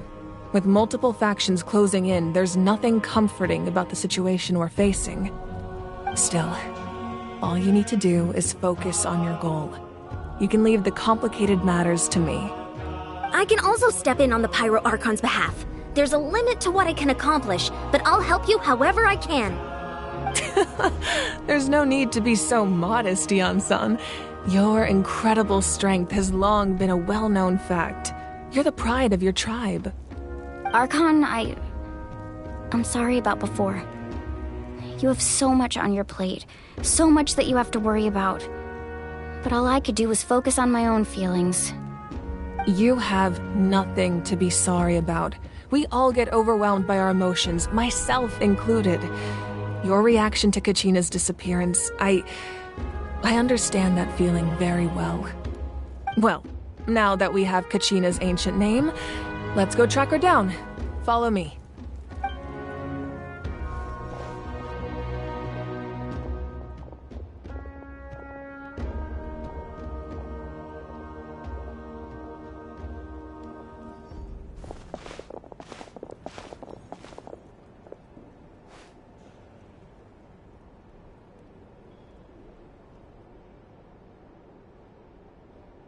What is this place?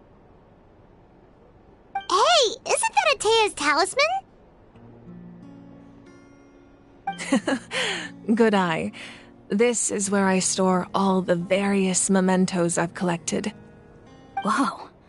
I've never seen this place before. There's so many things in here.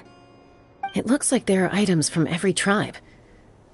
Collecting them must have taken a lot of effort. I suppose you could think of it as a hobby of sorts. In Natlan, everyone grows up listening to the stories of heroes. And physical items do a far better job of preserving those stories than our own memory. Now, I still have some preparations to make for the ceremony, so feel free to take a look around in the meantime. If you're curious about an item, I'm more than willing to tell you about its origins. All right, we'll have a look.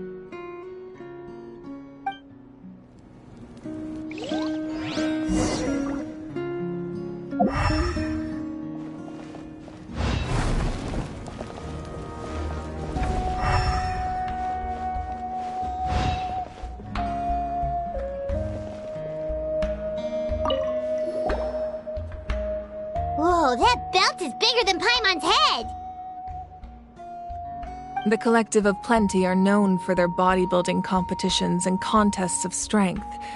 This belt is a symbol of great honor within the tribe. The association with strength might also have been the reason the original belt was extremely heavy. It was difficult for even 2 people to lift.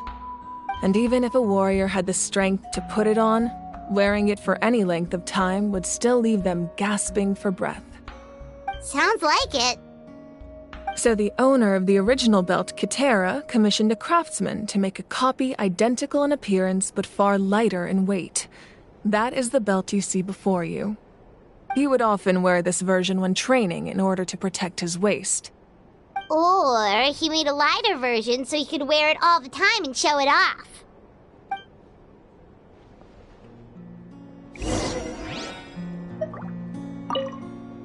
Make sure to handle everything with care. This cup, for example, it's heavier than it looks.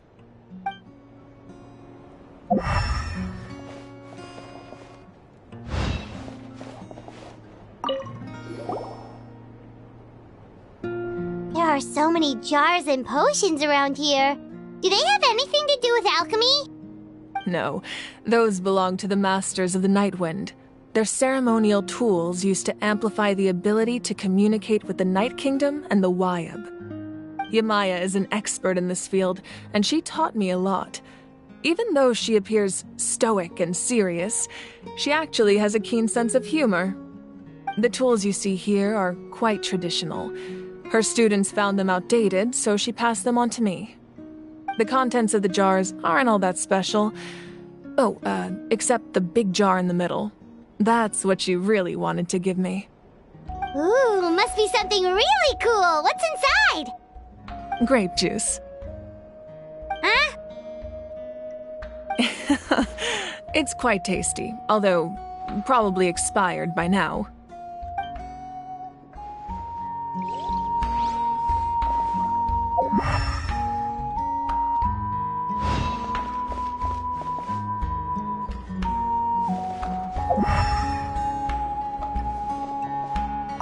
This flower looks like it's thriving.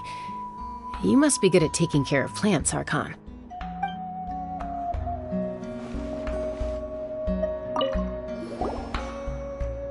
Hey, there's a fishing rod here. It must have belonged to the people of the springs. That's right. It belongs to a legendary fisherman named Matavaru. I have his entire set of fishing equipment, actually. He and I met in a tavern. He told me about a particular kind of giant fish and his meticulous plan to catch it. In his eyes, I saw a hunger and a strong fighting spirit. To him, the sea was the battlefield upon which he staked his honor. So, did he do it? The next time I saw him, he was covered in scars. It turned out the fish he sought had been corroded by the abyss. He managed to kill the fish, but sustained a serious injury in the process, which meant he could never go deep-sea fishing again. Can a fisherman claim victory if he fails to bring back his catch? That's what he asked me in the end. Well, Paimon thinks he won. That was my answer as well. The experience was far more valuable than the prize itself. In the end, he didn't want his tools to go to waste, so he gave them to me. Wait, that means you also know how to fish. Maybe we can go head-to-head sometime.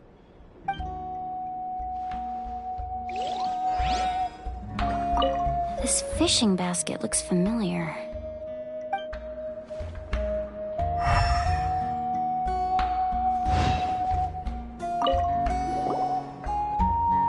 This is Atea's talisman. I'm sure you're familiar with this one already. Atea was rarely ever without it. The talisman brought her a lot of luck in battle.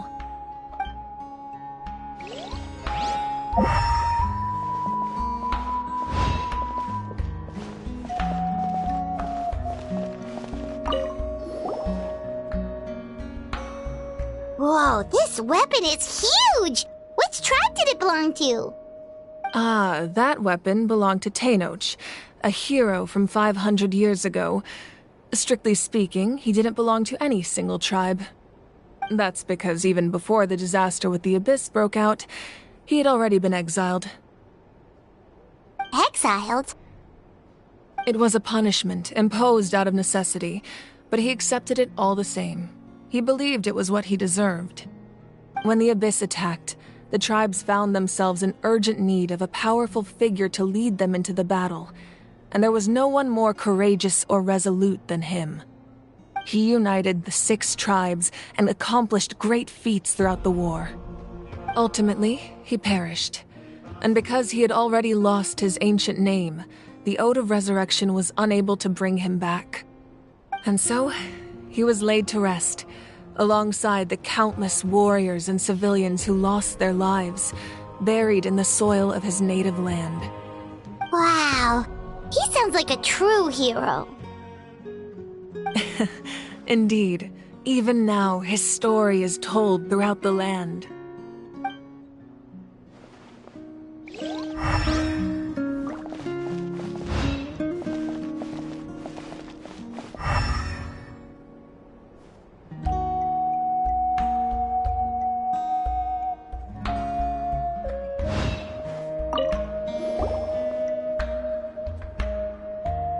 The powder still needs some time to settle, so let's wait a little longer.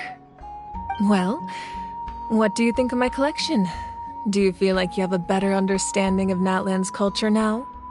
Yeah, if each item represents a different story, seems like Natlan's really been through a lot. Does every item hold a special memory, just like Atea's talisman? That's right. The items in my collection actually serve a similar purpose to the ancient names passed down among the tribes. They demonstrate the true shape of time. The shape of time?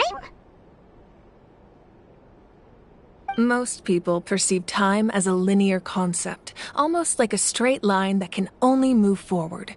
We cannot change the past or predict the future. But there's also a different theory, one that I believe to be closer to the truth. Namely, that the past, present, and future all exist at once.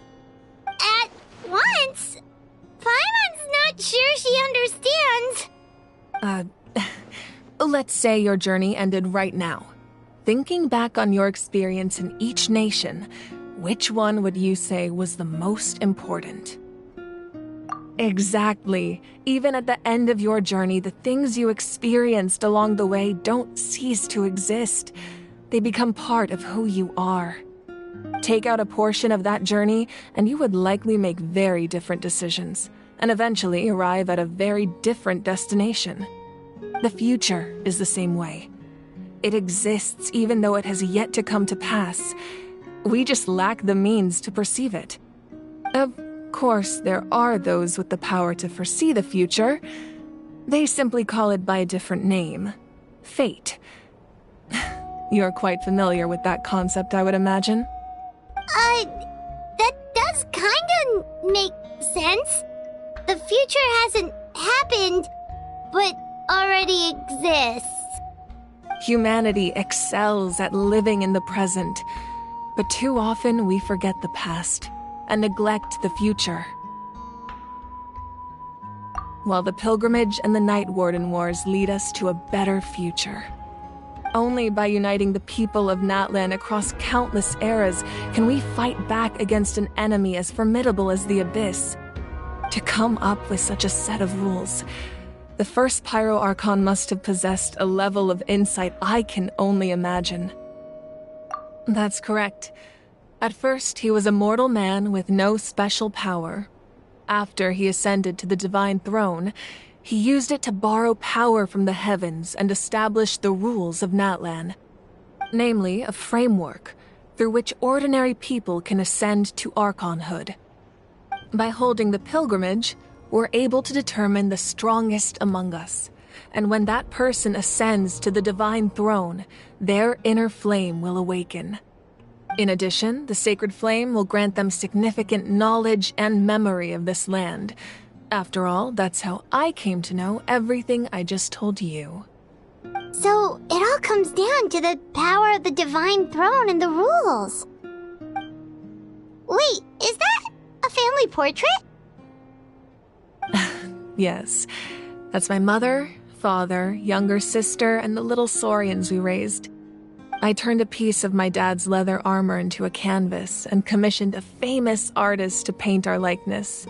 Your sister is so cute! It looks like the two of you are really close. Paimon was having a hard time thinking of an Archon as an ordinary person, but seeing this portrait, it kind of makes sense now. It really doesn't look like there was anything special about you before. Oh, wait, is Paimon allowed to say that? A little late for that question, don't you think? Sorry! Paimon's so sorry! Paimon's mouth works faster than her brain sometimes! It's all right. I'd never get upset over something like that. No matter what others may say, my past is a precious part of my identity. I'm forever proud of the life I used to lead. Becoming the Archon doesn't mean you sever ties with your family. The position just comes with a lot of responsibilities, so it impacts how often you get to see them. My father made the most delicious stew, so my sister would often bring me a large pot of his cooking, and he would sit on a blanket and eat it together. One time, we didn't close the door securely, and the saurians we were raising ran into the room and knocked over the entire pot.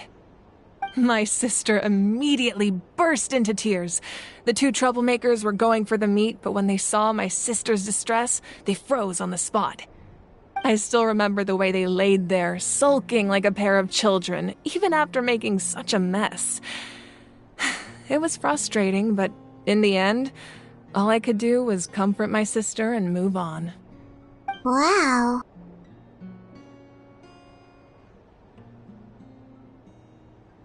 Isn't that what being a family is all about? I think about that story a lot, actually. As the Archon, I made a vow to defend this nation, and experiences like that, they remind me exactly what I'm trying to protect. Well, what happened after that? This portrait looks pretty old. Your sister must be all grown up by now, right? I believe she ended up working as an architect and artist. She built many houses and crafted many beautiful works of art. Anyway, that's enough about me. Now that the powder is settled, we can begin. Ian-san, Mulani, Chaska, over here, please. Place the ancient name up there, and then we'll begin.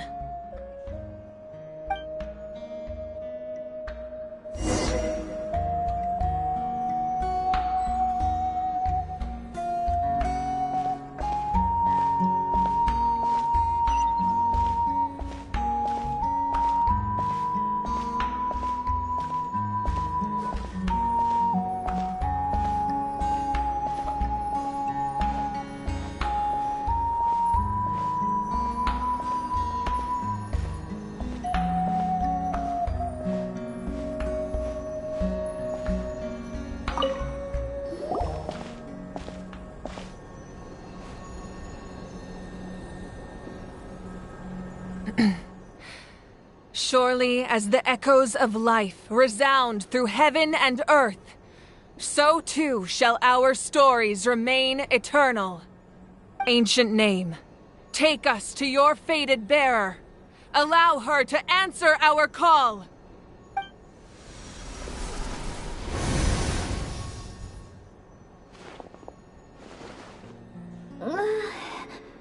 Am I hallucinating again? Kachina! Are you okay? Huh?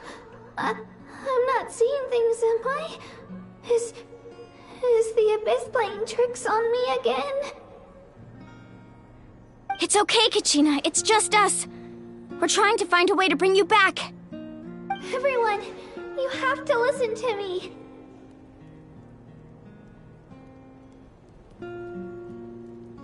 I've been investigating the Night Kingdom this entire time, and I figured out what's wrong. The Wyab is being affected by the Abyss. I was waiting for the Wyab to send me back, but then this really strong monster came in and it almost killed me.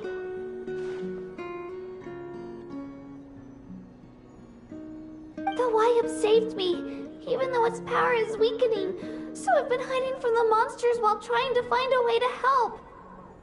The Night Kingdom has become a huge mess, though. I keep hearing these awful sounds and seeing really horrible things. Don't listen to those sounds, Kachina. The Abyss is trying to strip you of your sanity. All you need to do is stay safe and wait for us.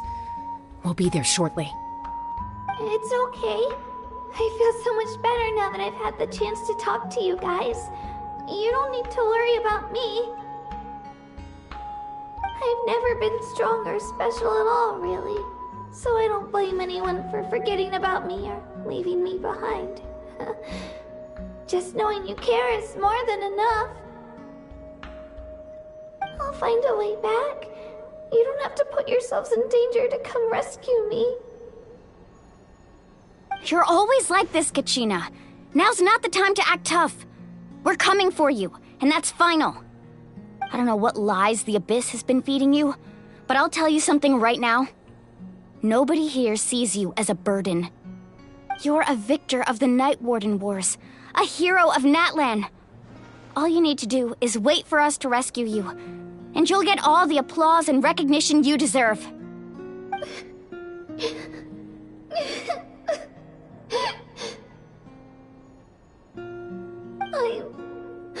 I'm really scared. Everything's so dark and creepy here. And I want to go home. Still, I don't want you to put yourselves in danger because of me. I don't want to hold anyone back ever again. All you need to do is place your trust in us, just like you always have. No one fights alone. We're not leaving you behind. Not ever. Yeah, we're so close, we can't call it quits now! Thank you. Be careful. Looks like we've lost contact. Now comes the most dangerous part. You have to traverse the Night Kingdom in your physical form. This entrance to the Night Kingdom was left behind after an abyssal invasion. Even a brief amount of time inside could expose you to corrosion. I know. I'm prepared for that possibility. All right. Then I wish you all the best. I'll tell Koichi to be ready just in case. She's very experienced in dealing with abyssal corruption. That face you just made. Don't tell me you two got into another argument. No, I just feel bad for creating more work for her. I'll go with them too, Archon. The more people, the stronger the party. Thank you so much for your help, everyone. It really means a lot that you're willing to brave these dangers with me. There's no time to lose, so let's get going. Now that I've lost my power, I won't be able to provide much practical support. But I can still keep an eye on the situation from here. Eon-san, I know it's unlikely, but if you encounter a situation you can't handle... That won't happen. I hope not.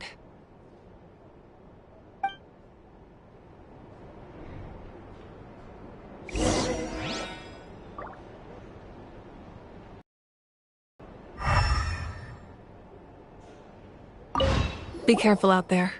I'll observe the situation from here.